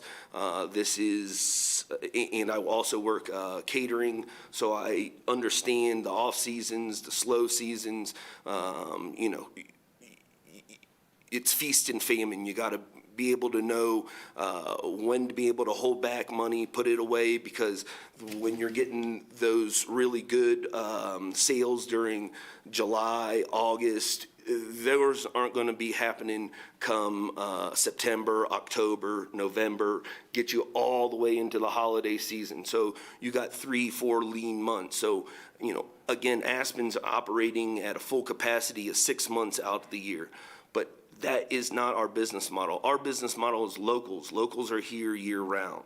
We understand that. There's the shoulder season when people leave. So that's, again, why we would close down during these 2 shoulder seasons, because that's when we would see the majority of everybody leaving town, and it just financially doesn't make sense to, you know, operate during those times. You know, operating 6 days a week opposed to 7 allows me to keep my staff more concise, and doesn't, when you have that 7 days, you got 2 more days that you got to fill in. And so, you know, some people have no problem working 6 days a week, and they know they're guaranteed a day off, and so on and so forth. Yeah, I think that helps. And again, I'd encourage you to sort of. In my experience, I mean, we opened a restaurant in Blairsville, Georgia. We were successful there. We were consulted. It was in the proposal, the American Catch, where, you know, so my parents owned a restaurant. I grew up in the restaurant industry. My parents lost it all because of a restaurant. I went to Johnson & Wales, got a bachelor's. I mean, my experience is vast when it comes, and this is all I've done my whole life, ever since I've been 14, has been in a restaurant. So the financials of a restaurant, I understand. I'm not a Wall Street broker, but, you know, we can make it in the restaurant. We're confident in the restaurant. Great. And again, I'd encourage you to share any real tangible sort of numbers that you can share. I sent Yeah, wait, hold on. We're going to be asking, as I said, everyone for more detailed financial information, and we realize that you sent something in this afternoon, but that is a little late for us to really look through it or to respond with additional questions. Totally understood. I set. just didn't understand the public Yeah, formality and we of understand that financials. we were keeping financial information redacted, and that only was seen by council. The menus, the concepts, how you'd operate, everything else was, you know, publicly released, but not people's proprietary information, and will not be. Rachel, I have one last Yeah, please, go ahead. question I just thought of, sorry. In the RFP, staff asked for comments to the lease template, and most people provided some sort of feedback on what they would change. This is a simple yes or no question. If we said you had to take the lease as is, would you still be interested? No. Thanks. Thank you. Okay, well, thank you for. Others might have. Oh, wait, yeah. He seems like the only inquisitor. And Not true. No, sometimes I'm just first. Okay. Thank you. John? Yes, I was just curious, so Bamboo Bear was open until 2021. Correct. So you have been in Georgia running your restaurant? No, I've been in Ohio. I was taking care of my mother who had cancer, and I was operating my food truck, and I was running a mom and pop slaughterhouse at the same time. Thanks. So That explains it. And my last question is, do you have housing located here? in a van down by the river. And, No, actually not. Okay. but yeah, we have a place Where that we we're work, staying they at. support, where we work now, they support for us to stay for like employee to stay. I just ask because it's a, it's a big part of being able to live here is finding a place to live. So, thanks. But we have place to stay. Thank you. Christine? Yep, thanks, Bill, for those great questions. And John, I just have one question. This is a unique location.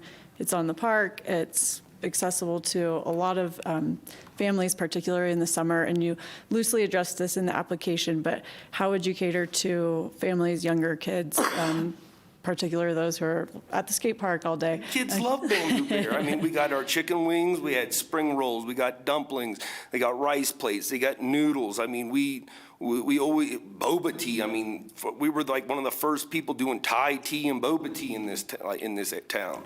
I mean, those were major kid hits. I had rock and roll groups of high school, kids from the high school that would come down. We'd have kids from the skate park skate there up to the corner up there at 7:30 and eat with us. So, I mean, we definitely love the younger, the kids. I mean, that's what it's all about, creating food memories. I mean, there's so many, if you go through the Facebooks and stuff, people talking about how they had memories with their kids coming in and having their first time experience eating with us and having fun and this and that. So we're all about it. Great, thank you. Sam? Yeah, I'm glad I got to go after these three because I just wanted to really address the thing that's going to more or less distinguish it for me, which is affordability and sustainability. I think it's harder to understand sustainability other than what you've said as far as just like, you know what you're doing so you can remain in that space and be successful. The biggest one for me, though, is affordability, and Bill and Christine and John alluded to these things, and I sort of wanted to ask maybe one question that you don't need to answer as far as it says the rent for this space is going to be $5,200 a month.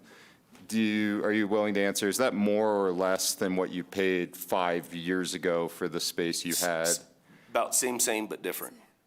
Okay. A little bit different. I mean, it's right around the same. So That's that's right. where we're saying, like, we can almost come back with some of our, let me put this out there for all the public. Not any of us, we're all taking major risk. All three of us in this room today are taking major risks moving forward. Subsidized rent or no rent.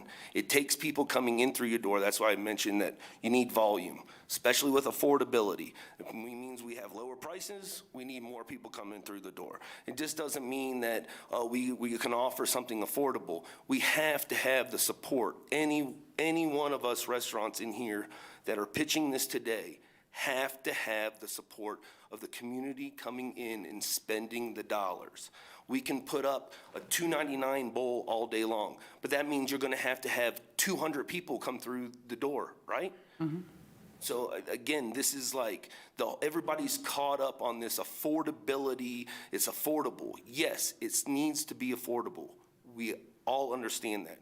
But with the rising labor costs, the rising insurance, the rising overhead, the rising housing, the rising employee cost, the restaurants will have to make decisions in the future based on what works. And nobody wants to skew the numbers to make them unapproachable, because then you cut yourself off. Truthfully, I mean, and that's where I'm really getting at here, is trying to strike the right balance between what the city needs for that space, what you need for that space, and what the community does. But my chief concern right now is the affordability aspect, because I think about me and the people I've spoken to and what they'd be willing to spend to come in and eat. And Christine pointed out one, as far as like the skater that comes in across the street, and I'm worried, I spoke about it last time when we were narrowing it down, that like handing your kid probably a 20 these days to come in and eat, and being like, can they come in and eat at your place for $20? But then I also think about the person working downtown, the City of Aspen employee, who's like, I'm gonna go grab lunch, and thinking about, oh, well, I could microwave something from home, but I'd like to go out and eat something, but am I gonna spend $20 to $30 on it? and like now I'm not going to come in anymore. And then same to the family or any couple or any single person who's like, I need something to eat. It's past 6 p.m. There is no Grateful Deli. There is no Big Wrap. What am I going to eat? Now am I going to spend over $30 for something like that? And that's why, I'm not sure if you can answer it now, but it's just thinking about if there's something you could do to lower your prices to make yours work, ours work, and the community's work, so that it feels much better about going out and eating, because I know on a personal level, I have like a, let's say, Big Wrap Grateful Deli complex where I'm like, why would I spend more than $14 for a wrap? Like, that is amazing, and I would want to be able to come. I see you value. Yeah, but like value to the point of, Yeah. you know, making those decisions work. And again, because it's a subsidized space, you said it's comparable to what it is before, just being like, and you said you had terms that you wouldn't necessarily go with. So it's just like, what can we potentially do to make things more affordable for all the segments that I spoke to? And Well, I can move on. yeah, I was going to say, that might be something that's applicable as a comment or question or concern to all applicants, but it's almost like, sounds like you're asking counsel. Are you? Well, I was what do going you to wanna do with allow him rent? to address it as far as just like, is there any way to not do the $3 bowl, but to, you know, get to that $15 or less for a kid coming from the skate park, or the employee No, coming from got City the of people you Aspen? talked about, but. Yeah, that's, it's a. Totally, and that's where the bamboo, if, you know, our menu was built like that, you know, with our appetizers, small share plates, you know, and our entree. You could piece together, and the kid could get out the door for $20. You know, you get chicken wings and a Thai tea, you're out the door. You know, that's a pound of wings. Who else is serving you a pound of wing for $12? No, and see, that's an answer to my question and for the other applicants as far as And, just. you know, not to mention the possibility to serve alcohol. We haven't talked about the potential to be able to do delivery, the potential to do, you know, Other. we One last did comment. like a 40% takeout business to begin with, you know, at Bamboo Bear. So, I mean, we understand that this space is not as accessible sometimes as that corner space that we had, but, you know, we understand the real estate and how we'll have to maneuver and get around it, too. And then maybe a rhetorical, one last. Yeah. It's just, we are subsidizing the space, even though you said it's comparable, that was 5 years ago. Maybe you don't need to answer this. It's just like, maybe I'm looking back at council, so I apologize. It's like, are we subsidizing the owner or the customer? And it should be a combination of both, and that's where I really dive into what I was saying. I agree with you entirely on that. That is what we're looking for. But I want to make this clear, and I had on my notes for saying for everyone and for us to remember, after a contract is signed and someone is moving in, we will not have control over their prices. Yeah. And we don't, at the public house, they have to survive the competition, as it were, via their pricing standard. And we know this location is unique. It's not in the downtown core for the tourists. It will have to draw the local community in. And so, but again, we're not hung up on whether someone has said it will cost $4.50 for the bowl of soup, and actually it's now going to be $5.50. Those things will change over time, and the circumstances have changed pretty radically in our town over the past 5 years. So I'm not correcting you, I'm just saying that is, for public's information, that's not what we can control. No, well. Yeah, we're we deciding can we're goal looking at and we it. can hope for it, but it's very hard to translate whether any reduction in what we are perceiving as rent would show up in the menu prices, No, I if that's what understand. you're asking. But for what it's worth, Vinnie, you answered my question, Of course. so I appreciate it. Yeah, absolutely. Yeah. That's why we're doing Okay, this. and I have one question that would be fairly quick, and then we'll move on to the other applicants. Appreciate your patience. Everyone will get just as much time as they need to answer the questions and make their presentations as well. Your restaurant had closed a while ago. It was, as I said, I worked at the city market there, so I was dining on your food fairly often. What will it take for you to reassemble your staff, or do you have a staff assembled or still in the valley who would help you with this opening? I've reached out to some of the staff that are still in the valley, and they're willing to, come back and to work and help us get things up and going. Just like anything, it's going to take time. We just can't twiddle our nose and, Right. make it happen. We're in the middle of a season right now, so a lot of people have already committed to, work for the winter. So, again, we're willing to get open as soon as possible. We're willing to start with a minimal, something that's, viable to get open, and then scale Continue up to scale up. as the season, or next season, or however the timing works here, because we don't even know when a starter date is, so. Okay. Thank you. Thank Thank you you. very much. Nothing else has come up for questions. Thank you again. And we will go to the next applicants. And thank you for your time. And then that would be 520 Grill. Can we plug ours in? Pardon? Can we show a presentation? You have to join the Zoom. Please go over and help them out with their presentation.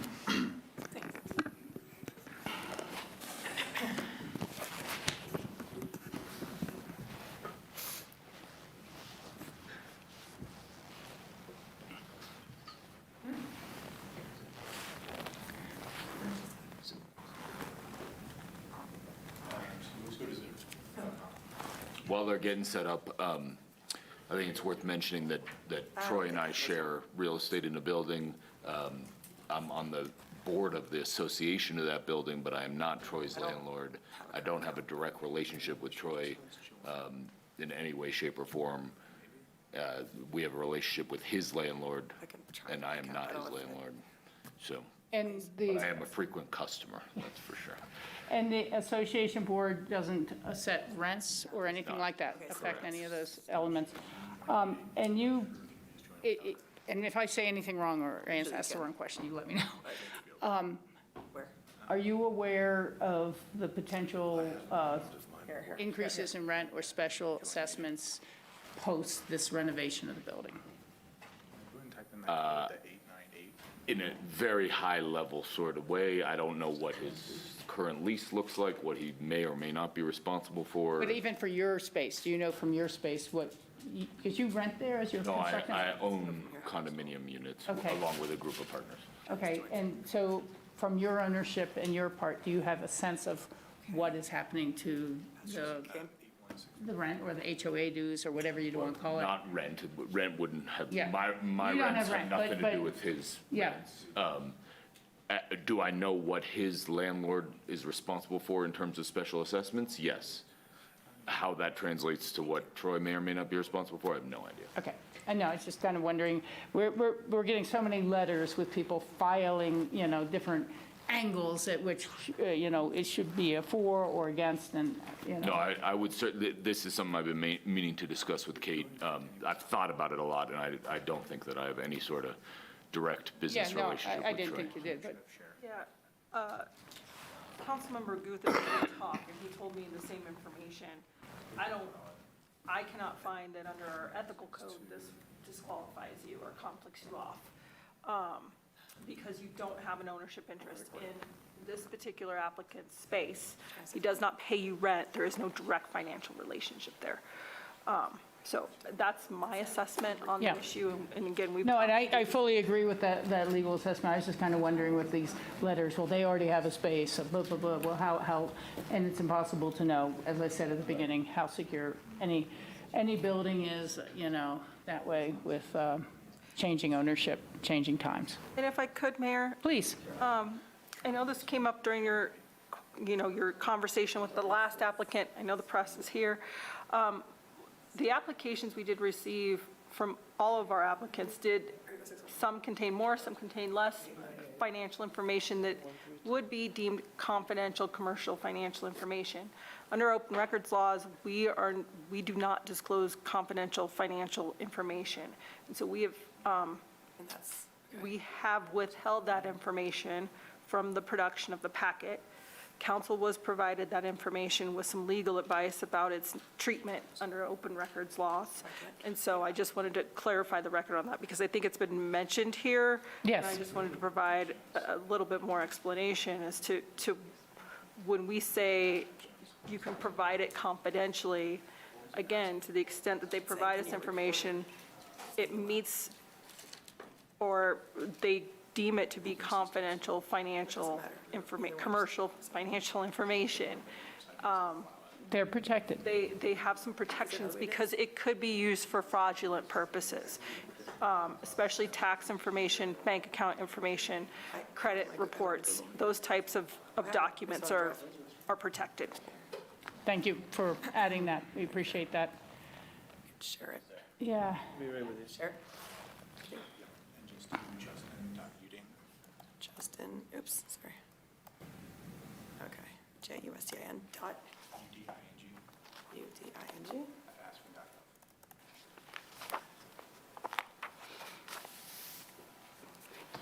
Didn't realize you had a presentation. I would have. I asked that when I first got here.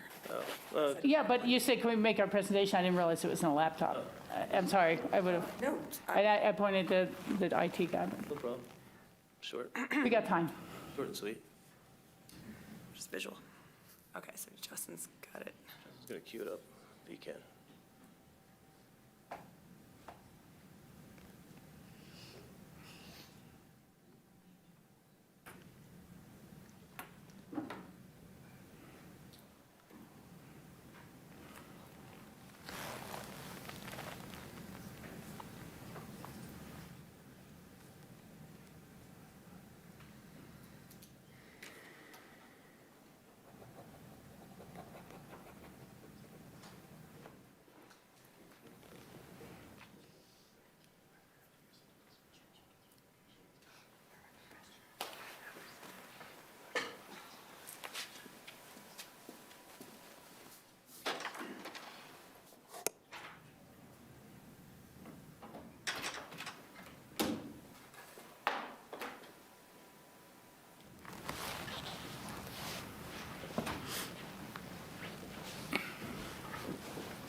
Back of my bald head.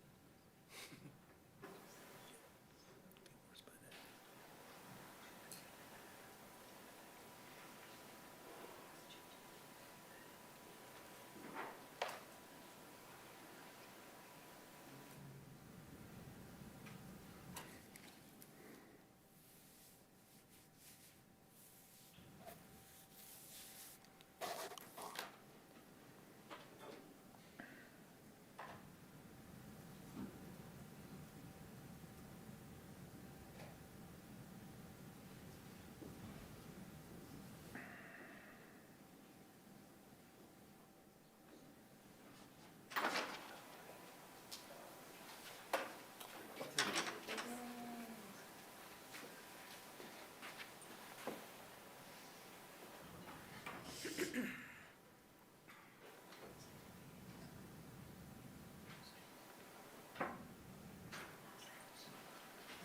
Thank you.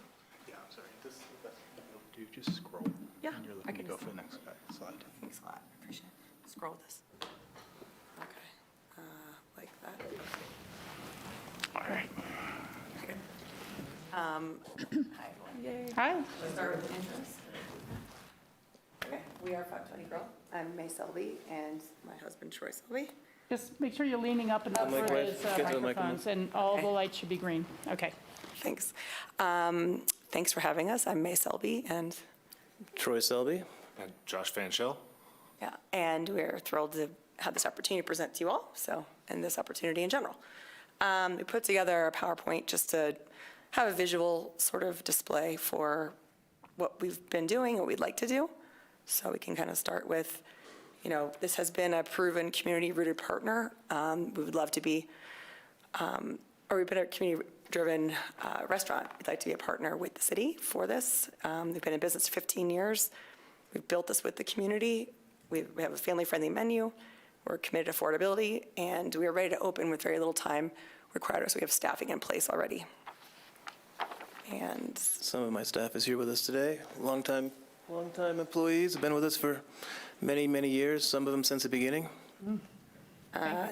we look at this as a low-risk turnkey operation as we're ready to open very soon. With our staff, we've established vendors and supply chains and proven programming in place, and we feel like this is great to open without delay, be predictable, and have minimal risk and oversight, as Troy has a lot of experience from this restaurant and also previous restaurants he was Now, I'll involved say in. the same thing, you don't have to hurry through. Yeah. Feel free to elaborate. I just talk She fast, talks so fast, it's but- going to be hard for me in general.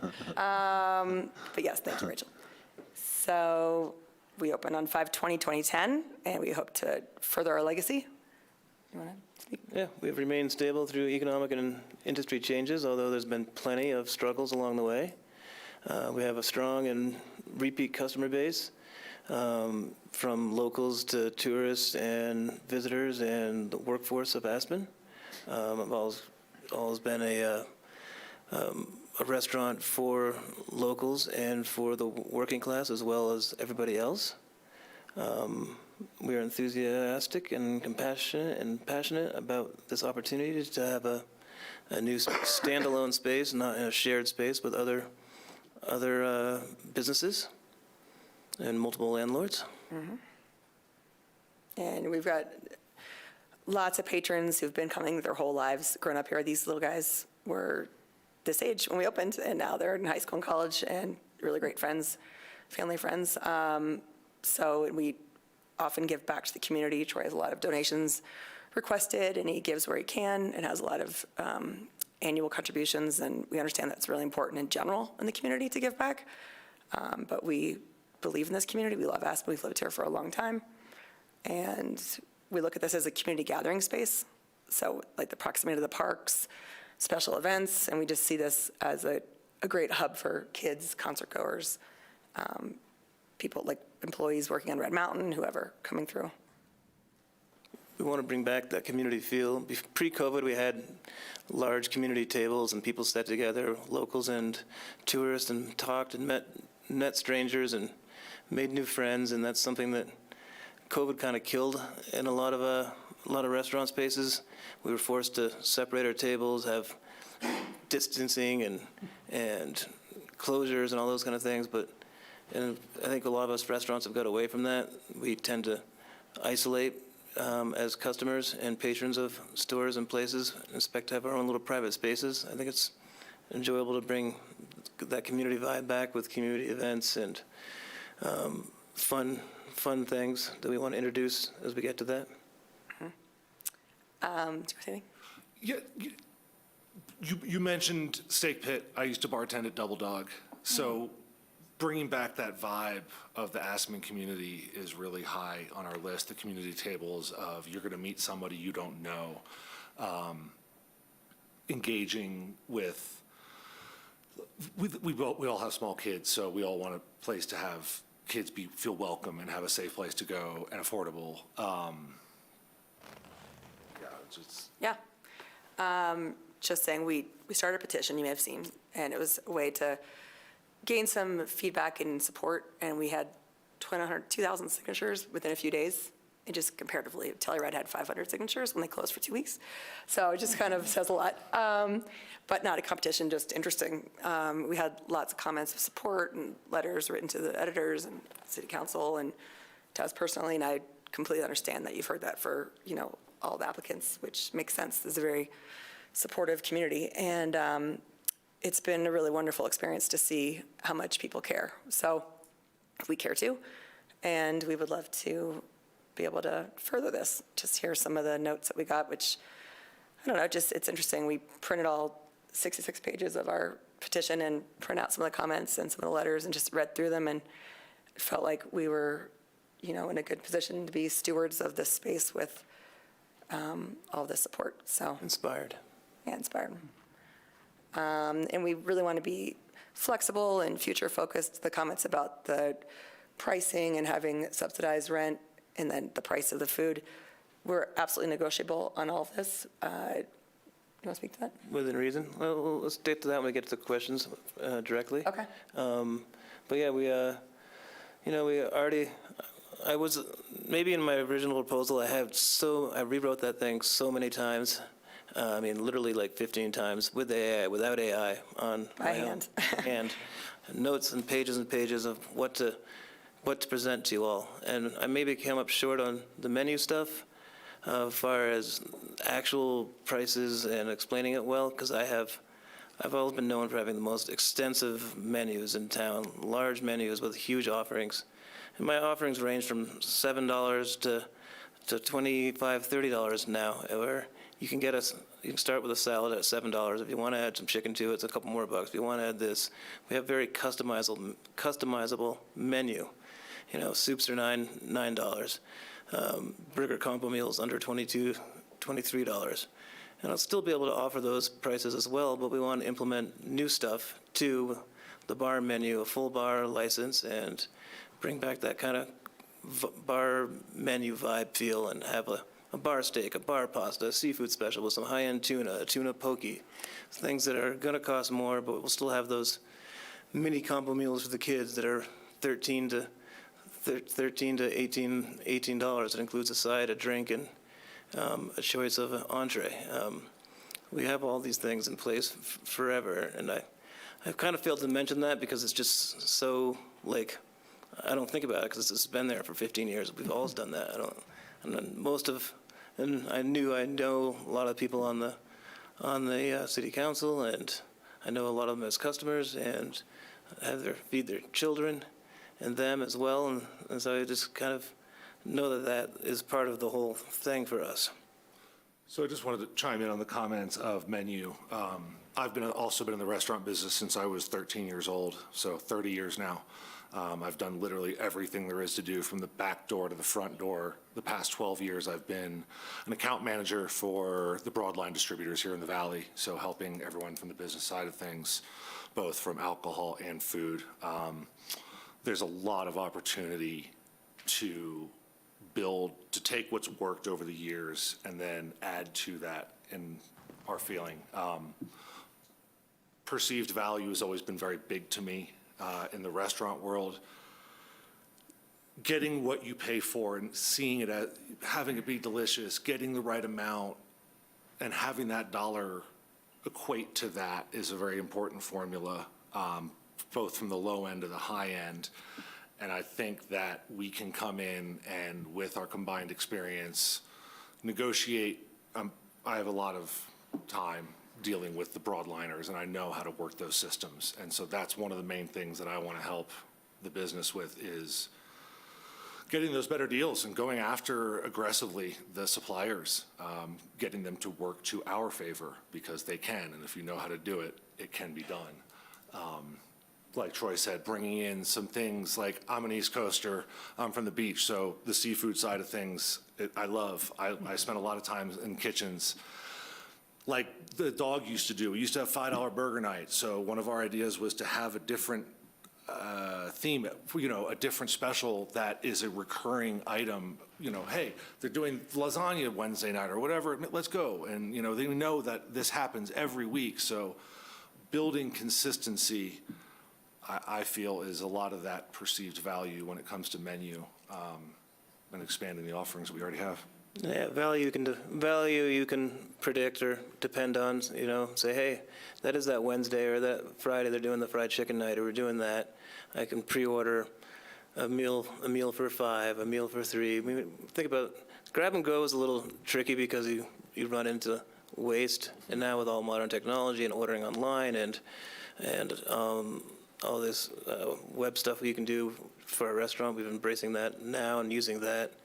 be able to pre-order for those days or do whatever, and we'd have a better realistic perception of what you could actually sell in those days, and not so much as a restaurant as chance. Like, even with this space, it's a big risk, like Vinny was saying.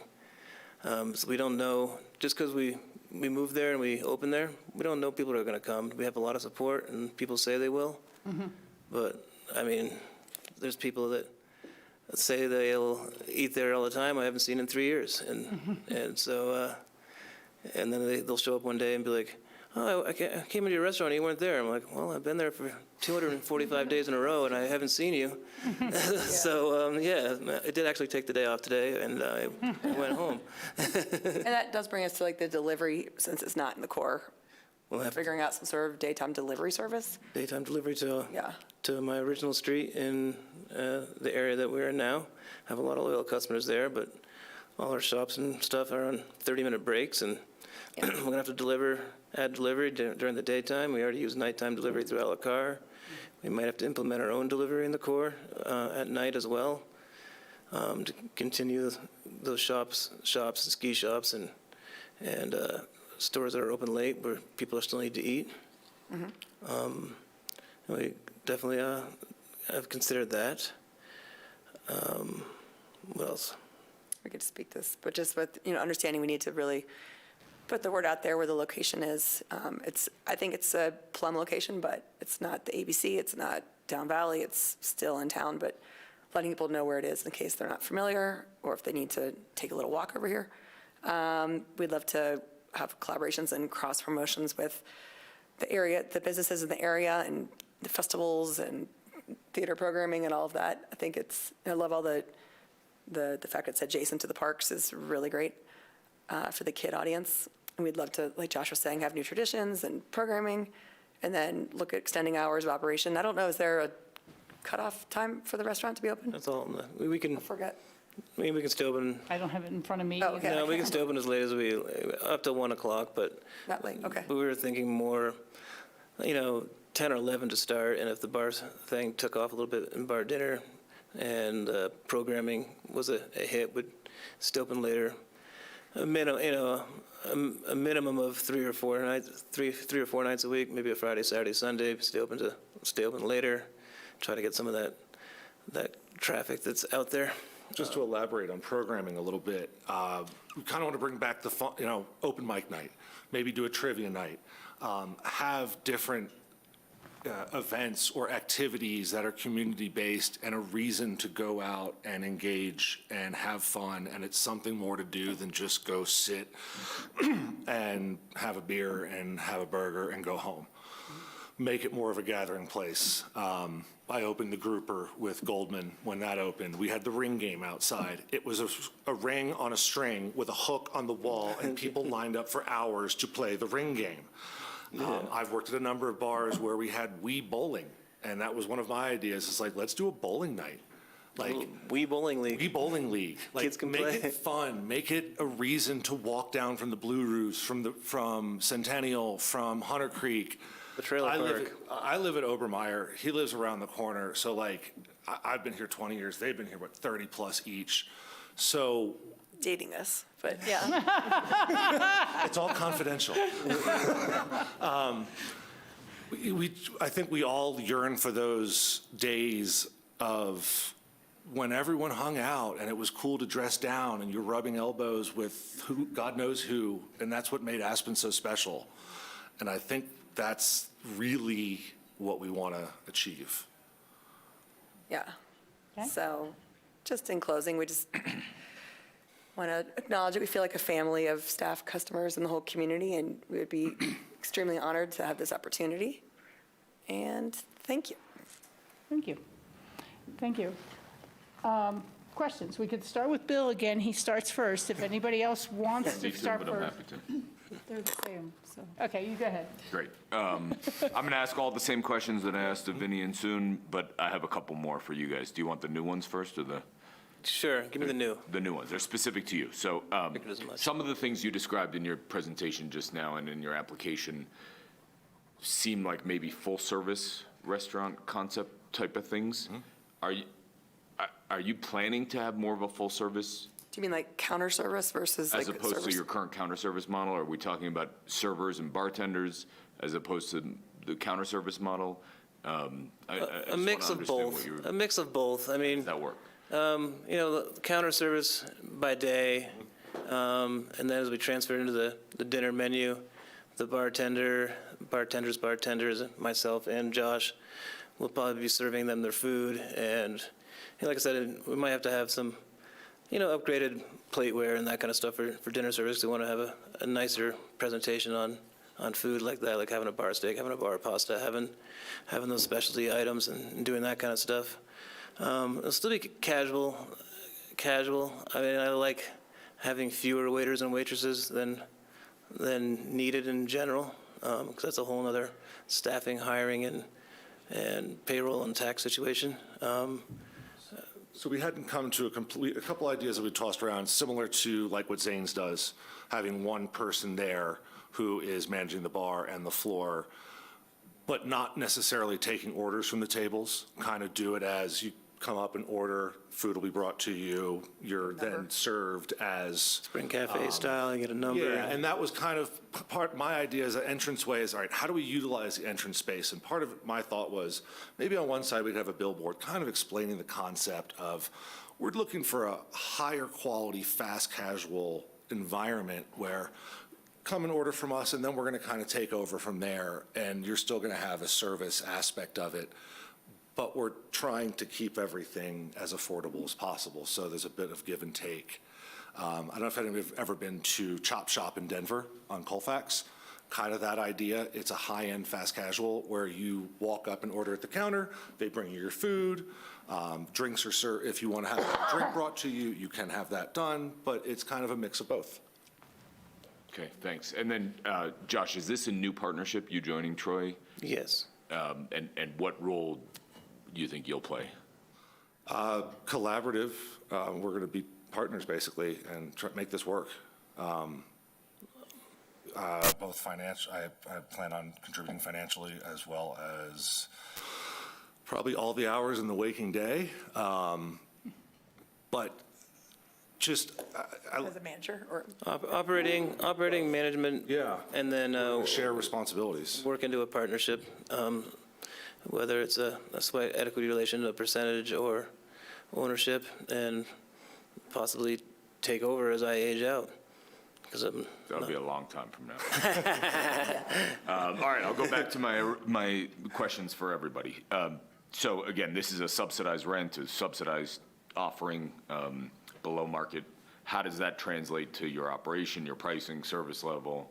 And, you know, I guess unique to you guys as opposed to Bamboo Bears. Like, what differences will the public see as opposed to your current operation? More hours of operation and a larger scale of offerings at a different variable price range. It lowers the general operational costs for me because I won't be paying 3 landlords for one space anymore and have more usable space to generate more income with catering and more prep area, more storage area, larger refrigeration, and that kind of stuff, which makes my stress level a lot less and hopefully allows me to do more and expand. I got stuck in a situation now where I'm paying 3 landlords for one space that I've outgrown and paying a maximum amount for square footage. So that has made it more challenging these last couple of years. I pay to the condominium association, I pay to a private entity in the building, and I pay to my main landlord. And all those come with CAMs and costs and additional costs that wouldn't be built into this new relationship. It starts me back at a price and rent I was paying 10, 11 years ago, which will help. But in that 10, 11 years, things that do worry me, the cost of everything else has gone up as well. Just the daily operation costs of social media and computer systems and Comcast, and I mean, all those things have gone up substantially. The daily operating costs, even with a lower rent, are still higher than the national average by far in Aspen. And so, I mean, it's like I said, it's a huge risk to run a restaurant or open a restaurant in town. So I always worry in the back of my mind, okay, how will we survive the next off-season? How will we survive the airport closure coming up? How will we just survive another pandemic? I mean, all those things, but at least having a lower operating cost gives me some hope that it's more feasible to get through those harder times, knowing that at least you're starting in a lower place. And it'll be helpful to be able to know that, but it's still, like you said, it all really depends on volume. Just because we have doors open doesn't mean people are going to come. I can make it, just like they were saying, you can have a $5 item, and, well, he said 200 people. You need 2,000 people to come in the door to order a $5 item. We don't have that luxury in Aspen. There's not 4,000 people walking by our front door, and there'll be even less walking by this front door many months of the year. But it's a great opportunity. It might be the last great opportunity in Aspen to have a restaurant for me. I might be out of my space sooner than later, and indefinitely. And that leaves one less family restaurant in Aspen.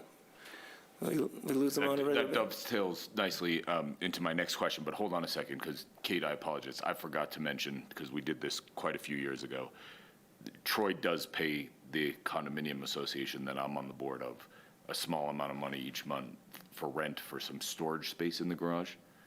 And I totally... $1,000 a month isn't small. It adds up. I'm sorry. I should have downplayed that. For a closet. The space is small, but it's not I so. apologize to everyone. I totally forgot about that. I think that actually does meet our conflict requirements because you're an officer in an organization that has a relationship with him financially. So I do think at this point, I would ask that you step out of the room. We'll bring you back in the room for the second one. You can certainly provide your comments as to the two that you don't have a conflict on, but ultimately, I think the vote will be with these four. Okay. I apologize to everybody. Will you take over those questions? Do you want me to send them to you? Or Rachel or whoever? The remaining Just ones? give me the 1, 2, 3 again, and I will make sure. I think the other ones, have you looked at any alternative free market spaces? And if so, why aren't you pursuing any of them? And then the financial capability, fortitude, kind of whatever information we can have. And would you take the lease as is? Lease as is, okay. What was the first one you already asked? I already asked was about the subsidized rent and how that Okay. impacts the operation. Okay. Yeah, oh, here you go. Thank you. Appreciate it. And apologies on that. I had Kate double check today and was told it was all clear until Bill just told us this, so. It's a small world, small town. Small world, small town. We'll all If know I that. could briefly just expand on part of the plan to make sure that this is successful is bringing in the buyout side. So I worked in the liquor side of things for a long time. I ran the tequila kickoff party for Caribou, the Limelight party for Food and Wine, and most of the liquor that was involved for Food and Wine for 6 go-arounds. The liquor companies love to just dump large amounts of money in restaurant owners' laps in order to do buyouts, and I know how to leverage that really, really well, especially with all the events that are directly across the street. To me, that's one of the key revenue generators going into this would be leveraging relationships with distributors, suppliers to financially. No, I'm just going to ask, when you use the term buyout, it's probably a technical term for your industry, but are you talking about them taking over a space and closing it for a week so they can feed the concert? Or you No. say, okay, well, please explain what you Sure, meant by that. occasional buyouts might be for like an afternoon, maybe a whole day on the long end, but normally it's kind of like for X Games when Tin Cup puts their snowcat at the base of the mountain. It's an advertising thing. Jack Daniels just did it at Sterling for X Games. So those kind of advertising buyouts where they're featuring their product served in Thank your you. establishment. Now you've clarified. Yeah, It's yeah. some sort of promotion they'd like Correct. to Yes. partner with you. The revenue on. stream. Or trying to partner with, like, snow polo, Palm Tree Fest, yeah, yeah. Theater in the Park. I trying to used have to those work kind of for the things. Snow Polo family as an EMT years ago for the Ganseys. And also with Theater Aspen, I see a lot of opportunity there to cross-promote and utilize that. Okay, thanks for explaining what that term meant a little more. Now, Bill's questions, that we really got to the first one, I think, the subsidized rent, food value, you went through that, and your connections and things like that. Have you looked at other potential commercial spaces in Aspen for relocation or for opening? Yes, there's very few little options available out there, and the prices are starting at double or more what I'm paying now, which my rent just went up 50% in the last 5 months. And there's just not built spaces that are ready or turnkey that are available, and even the places that are available, they're not showing. They're not listing. There's several. There was Sway that was empty, that did sell. I heard that building sold instead of being rented. The building sold again for $10 million. The boat tow. What was that place Old called? Wild Fig? Yeah. Eric's Bar, that whole area. but Gravity House. the Gravity House is closed and sitting empty. They're not taking any offers on that. Bill's used to own the place Hops that's been empty for a long time ago. And that has been under construction 3 or 4 times and not turned over or opened as a restaurant. I looked at the ABC, at the Steeps restaurant. He wasn't necessarily listing it, but I was trying to find other options. And it's complicated over there as well, with land ownership and landlords being separate and leases being a third party in that. So there's a lot of negotiation to try to get a space. This opportunity came up at the correct time for me to be interested in it, although it did take a lot of encouragement for me to even entertain the offer. A lot of my friends in the city, and a lot of my friends and family members encouraged me to do it. I think it was one of the last golden opportunities in Aspen. Okay. Were there changes to the lease? Would you take the city lease as it was offered, or is that something for further negotiation? From the beginning, they said the lease was very negotiable. I think there's some negotiating to be done still. There's a lot of gray area. I looked at other leases that the city has offered, and there's definitely some room for negotiation, and there is some uncertainty in the future of Aspen. There should definitely be a bailout period, maybe a lower period to start, percentages. I put all that in my original presentation. I think it's very negotiable. I think that that's a fair price, but those other costs, like I said, the daily operating costs are still substantial on top of that. So there needs to be a little give and take at some point, a break-even point that's. Okay, that's a fair answer. And the other question was financial resources to maintain the stability of your operation. Was that kind of his third question? How stable and secure are you, and really pull this off? I mean, like I said, I have the staff in place and the payroll systems and the food vendors with great credit and terms, and long-lasting relationships with the salesmen and that such. I do have. Josh is joining me and has some financial aid to contribute. I also have some private investors or lenders for financing that are available to me, but didn't want to disclose their names at this time. And merchant cash advantages available, loans available through a lender I've been using, and through the POS system and the credit card processing as well. I feel confident that we can pull that off. Okay, and as I said earlier in the meeting, for all the applicants remaining, we are going to, through the attorney's office, ask additional financial information. I think it's important for us clearly to know debt obligations that any business is already carrying and how that points to their financial viability in the future. And just, it's not, everyone's getting asked the same stuff, so Yeah. it's not anything funky that way. Questions on this end, and then we'll come back over here. I was going to ask about, you think you're going to need 5 to 12 employees, but I think you've already answered that by saying you're not sure how the business is going to evolve, like, for instance, the bar, which I think is a great idea just because it's above ground, and I think Yeah. we need more bars above ground. Agree. A couple questions, and this is related to Bamboo Bear. Vince said that he offered gluten-free and dairy-free options. Do you have those available? Yeah, we've got gluten-free, dairy-free, vegan, vegetarian, all that stuff is available.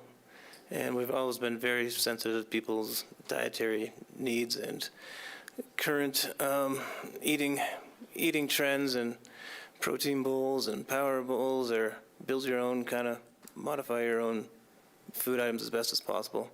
I mean, I would like to get away from some of that going in the future as we became super customizable, and the amount of time I could stand at the register with one person sometimes is mind-boggling. But yes, that's always been a hallmark of Troy's Restaurant. I was pretty sure, but I'm also asking just for the general public, so Yeah. they're Yeah. aware. And also, what do you intend to be open 7 days a week? What do you think you're? Yeah, 7 days a week, ideally. I mean, I've been doing that for 15 years. I think that's important because when the other restaurants close on certain days, it gives you a leg up often. I know I've experienced in the past. Big Rap has always been closed on Sundays, and I sell a lot of burritos on Sundays. Right. And those opportunities are missed. It does create staffing and labor and higher labor costs. But also, our employees need every cent to live in the valley, and so they're willing to work a little bit. I see both sides. I think it's really cool that Switzerland closes everything on Sundays, so they can get a rest. But Chick-fil-A, yeah. yeah, and Chick-fil-A for different reasons. Yeah. Sunday, though. But as long as you're getting some days off, Troy, I think that's great. You're going to be open 7 days a week. Thanks. Christine? Thanks.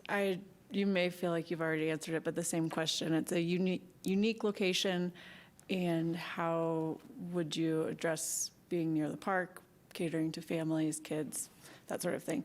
If you feel like you've already answered it, because you did address. No, that's our favorite topic. Okay. Go ahead. Take that one. I mean, like I said, like interaction with all that stuff. I already have a great following from the high school kids and the middle school kids, and like I said, I really want to be in a separate location. I've been next to a marijuana store for years, and it's starting to age out, or be more of a.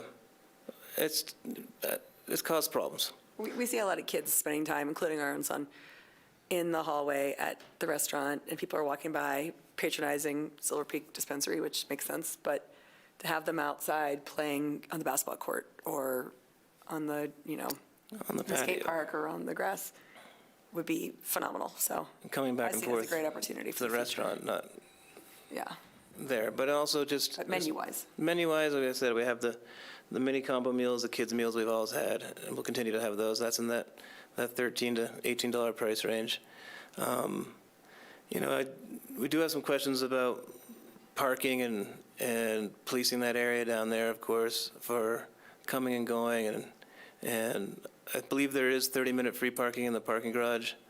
A possibility of extending that as a modification to the lease, possibilities of free parking after a certain time of day, policing that common area. Free parking in the evening after 6 PM already Okay, as good. well. You Yeah. just don't leave your car till 9 AM in the morning. Yeah. That's great. But there isn't free in the Cool. evening. And, I'm not, for any of the applicants, I'm not sure how much flexibility, because that's its own fund Right. Right. over there. And very separate from other activities. And then many days in the summer particularly, there's just no spaces available when you come in at 10:30, 11 o'clock already in the midday. Right. And we have that downtown too. People can't park downtown sometimes, so Yeah, no, they can pull in and pick up and go. Like, that's great. curbside pickup, we can make that work. That's something we've thought about. Online ordering is something that's taking off really, really well at my restaurant now. We can continue to do that and be able to run it out to the curb. And like I said, adding the delivery and, kids are always on the forefront being a parent. Like, we always want to make it a safe environment for kids to come and go. And even if they're not, often like 7 kids come into the restaurant and only one of them orders French fries. I'm okay with that. If it's after school for 2 hours and they're waiting for a pickup to go to their soccer game, their football game, their basketball game, maybe even offering team discounts. I fed like basketball teams for years. I led lacrosse, hockey. Those kids come in and maybe they don't bring their coach or wear their tie or wear their jersey. We'll give them a deal there, things like that to keep them coming, and if they have to go out of their way a little bit to get to us now. Do you have a further that's it. question Thank you. on that? No.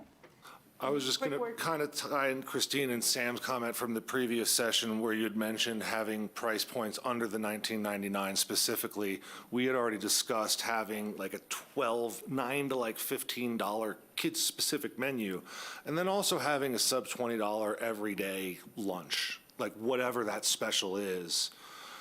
Kind of like what he's doing now, where it's like a burger, fries, and a drink for $20, and so you kind of get a little bit more perceived value. But I definitely took note of what your comment was, and I think ideally, yes, we would all love to have as many sub $20 options as possible.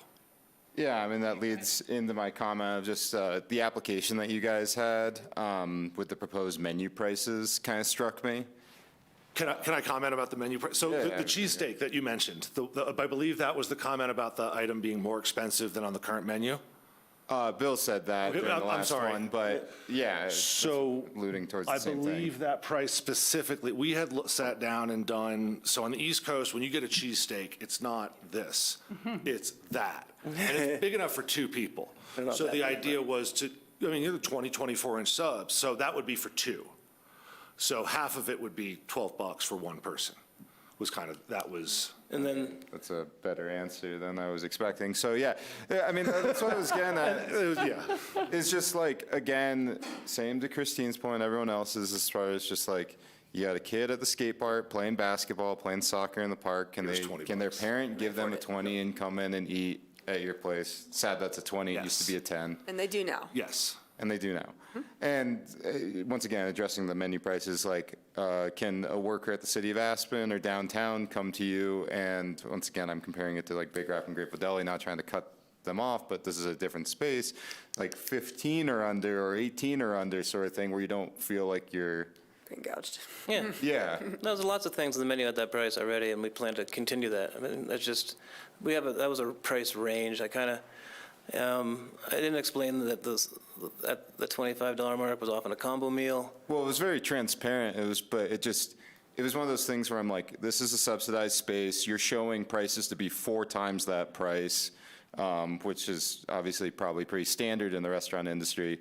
And then we do have a pretty exorbitant sales tax here. So by the time, you're checking out, it's like, no offense to you guys, it's like, why did I spend all this money in this economy sort of situation? But that's where it's also negotiable. Like, it's important to have this dialogue and see what we can adjust. Well, and to have like that range that you discussed, because Yeah. once again, I want you to succeed. I talk about affordability and sustainability.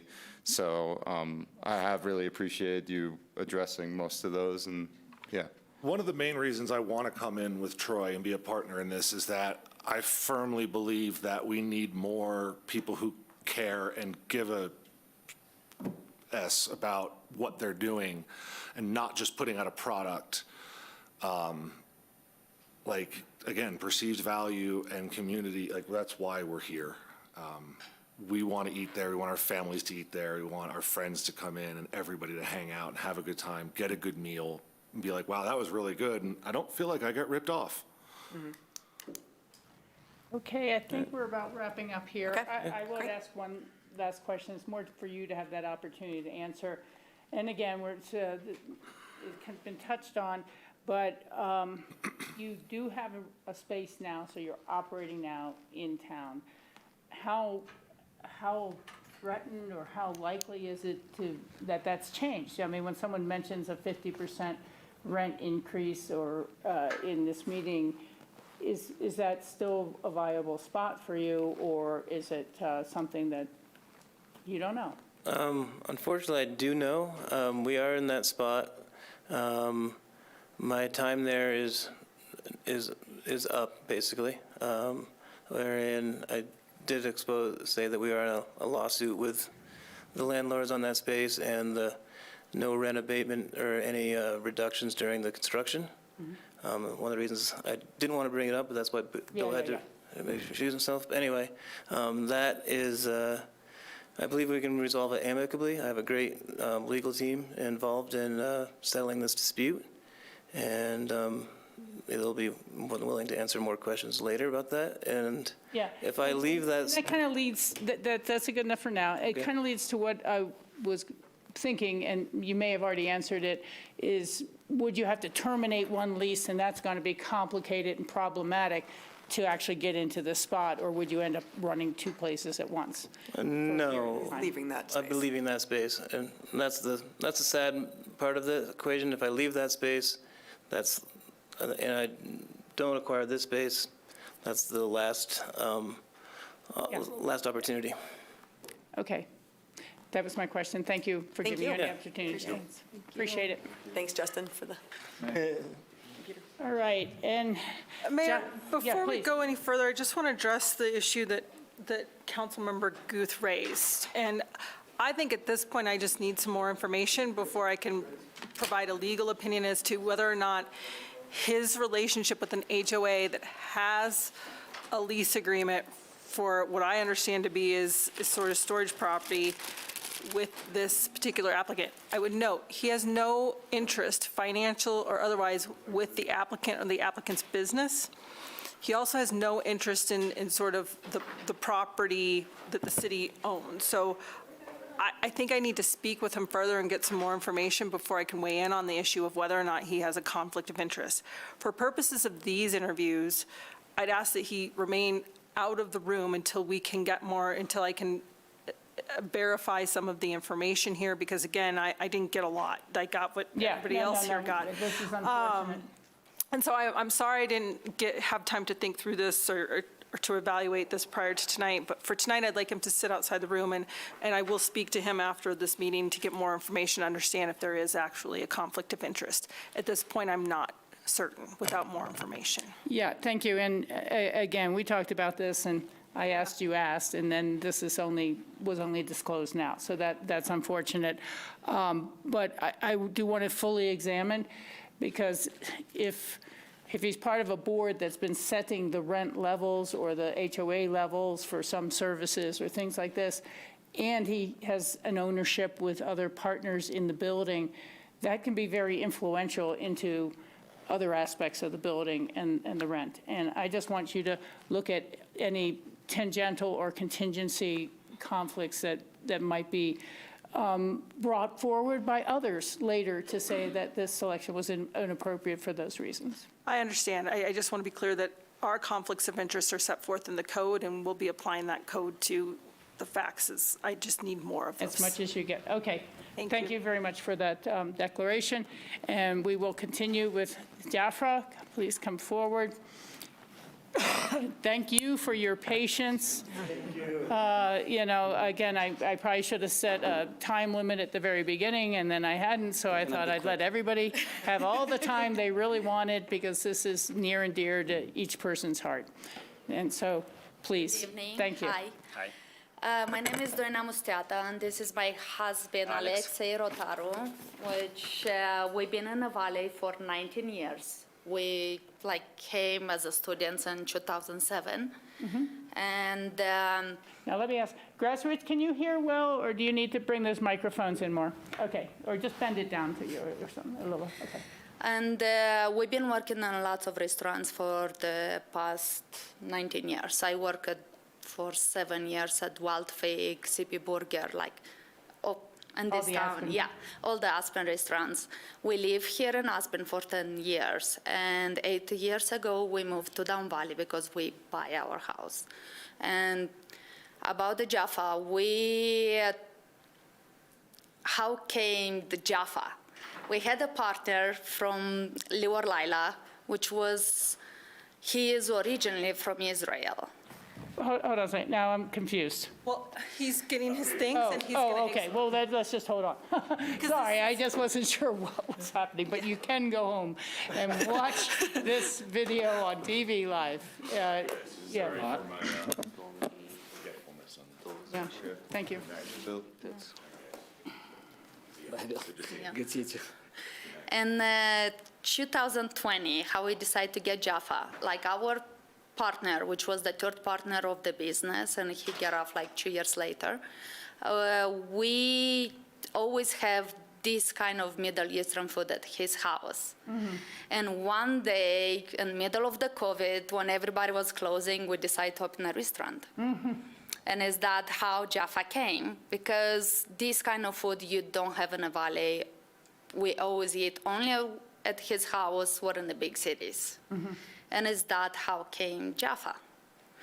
And because we own a construction company, we build a restaurant. My husband was the designer, and he made everything how it looks up to today. The interior. Yes, interior.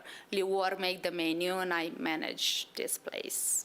And I actually have experience working in the kitchen. I did do for a year and a half the pastry what we have, up until I found somebody and I teach it how I want it to be. And that is the history of Jaffa. We've been Down Valley for 5 years. Actually, today it's our anniversary, 5 years we open. Wow. February 2nd in 2021. Thank you. Okay. As I said earlier, I have dined in all the establishments that are being offered. How do you think the Mediterranean food will be received by the Aspen community? How will be received? Will be received because we are very clean, like we vegan. Everything is made from scratch. We have lots of variety, like how we say, like gluten-free, celiac-friendly. Our menu, it's pretty good. Like my kids recently was diagnosed with celiac, and I'm working. Like the chicken fingers with the French fries. We did have like gluten-free pita for the plates, and salads, it's all of them, they're gluten-free. We can take croutons off from the fattoush salad and will be gluten-free. The chicken fingers, what I was pointing, it was breaded and regular bread. And now because I want to make sure everybody can be able to eat proper, I did make the chicken fingers to be celiac friendly.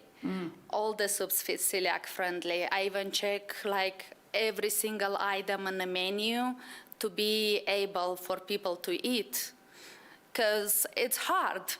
It's definitely hard in the valley to be affordable, and you have kind of like diseases or like. So in terms of eating for celiac, you mean that's gluten-free? That is gluten-free. It's a little bit more, it's slightly different celiac. We have a big community of Aspen people that drive to our place, and they're very happy to hear that we apply for this space. Thank you. Do you have anything more you'd like to say before we go to questions? The part of the building design and all that stuff, since I own a construction, that shouldn't take us long to design and fit it to our needs. Not much change to that building needs to be done besides the front of the house to match our needs. Because the previous owner done most of the work over there, which is a big value to everybody in here. That's what everybody is trying to get this place, I think, because most of the work is done there. So I think with my team, we can turn this quick, because I own a construction company. We can turn this quick in probably a couple of weeks to the way we need it. The most lead time will be probably the kitchen The equipment. equipments. Okay. And I'll ask the question I'd asked before to others. How about staffing for two different locations and restaurants? How I would do you have- develop your staffing? I do have the staff right now where I have 11 employees, and some of them who they are part-time up there. I already spoke with them, and they'll be like full-time, and I can manage that. So we'll take some new too. In the meantime, that we do the construction, we can train them in the In the Jaffa in and Jaffa Down Valley. Willits, and when we're ready, we'll bring them up here. Okay. And, We do okay. do a lot of donation to the community as well, supporting the school. Our kids are in Basalt School, and we support the school. The Taste of Basalt as well, we donate every year for the last 4 years over there. So we put involved in the community as well. Okay, thank you. And is it your intention to continue with both locations? Yes. Yes. Okay, thank you. And how has the Jaffa of Mid-Valley at Willits been received? Very good, like very surprisingly. We do have like 75% people like from locals, which comes Return. returning customers. We have the same person comes 3-4 times a week for our meals. And which we is- do offer breakfast, lunch, and dinner, which we have a big selection of the homemade desserts and coffee and pastry, croissant. That's probably something that we'll offer to the Aspen that's missing.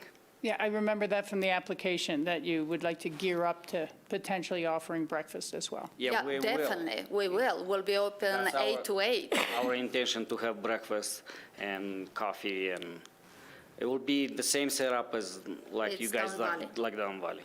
Okay, thank you. John, are you ready to ask a Yeah, question? just a couple quick questions. Do you have any intention on opening sit-down service at night with a bar? We will have, like we have Down Valley, same thing. Like we do have liquor license. I do have like the cans wines. I do have, but not. Selection of. We do have good selection, but not cocktails. Like I do have Aperol spritz, but comes in a bottle. You just pour in a glass Okay. with ice. Not an open bar. Not open bar. All right. But we'll have wine, beer, and some cocktails, which is already pre-made. Okay, good to know, thank you. Oh, what is your intention of being, do you intend to open 7 days a week? 7 days a week, yes. 8 to definitely. 8. 8 to 8. Okay, thank you. And obviously in off-season, we'll see how we'll play. Everybody needs to take a little time off in the off-season. Yeah. Will not take a lot. Definitely will not be closed for a month. Good to know, thanks. Yeah. I've kind of lost my page with my Bill's questions on them, but you go ahead. Yeah, same question for me. It's a unique location across from the skate park and serves a lot of families and children. How would you cater to that demographic? We do, like even right now in the summer, we do have the Rory, how they call the park next to us? Crown Mountain. Crown Mountain Park. And they do lots of like activities up there. Everybody comes and get from us, like all the to-go for kids. We do have lots of options, like even pita cheeseburger, even like the kids love gyro pita, kids love shawarma. We can take off, the cabbage salad because not so many kids eat cabbage salad. And they do have hummus and chicken and the pita, which is like pretty good. It's $13.99. It's very affordable even for adults and I will answer like 2 questions in one. For everybody, like one pita packet will definitely like make you not be hungry at all. It's not small portions. And if you want a bigger portion, we do have plates, which is actually very big portion.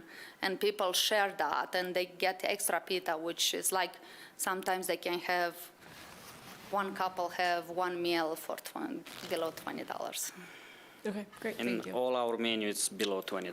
Yeah. We don't have items that go above $20. And even the pastry. Kids come for those pastry and for desserts. And Okay, Sam, do you want to go, or you want me to ask Bill these questions first?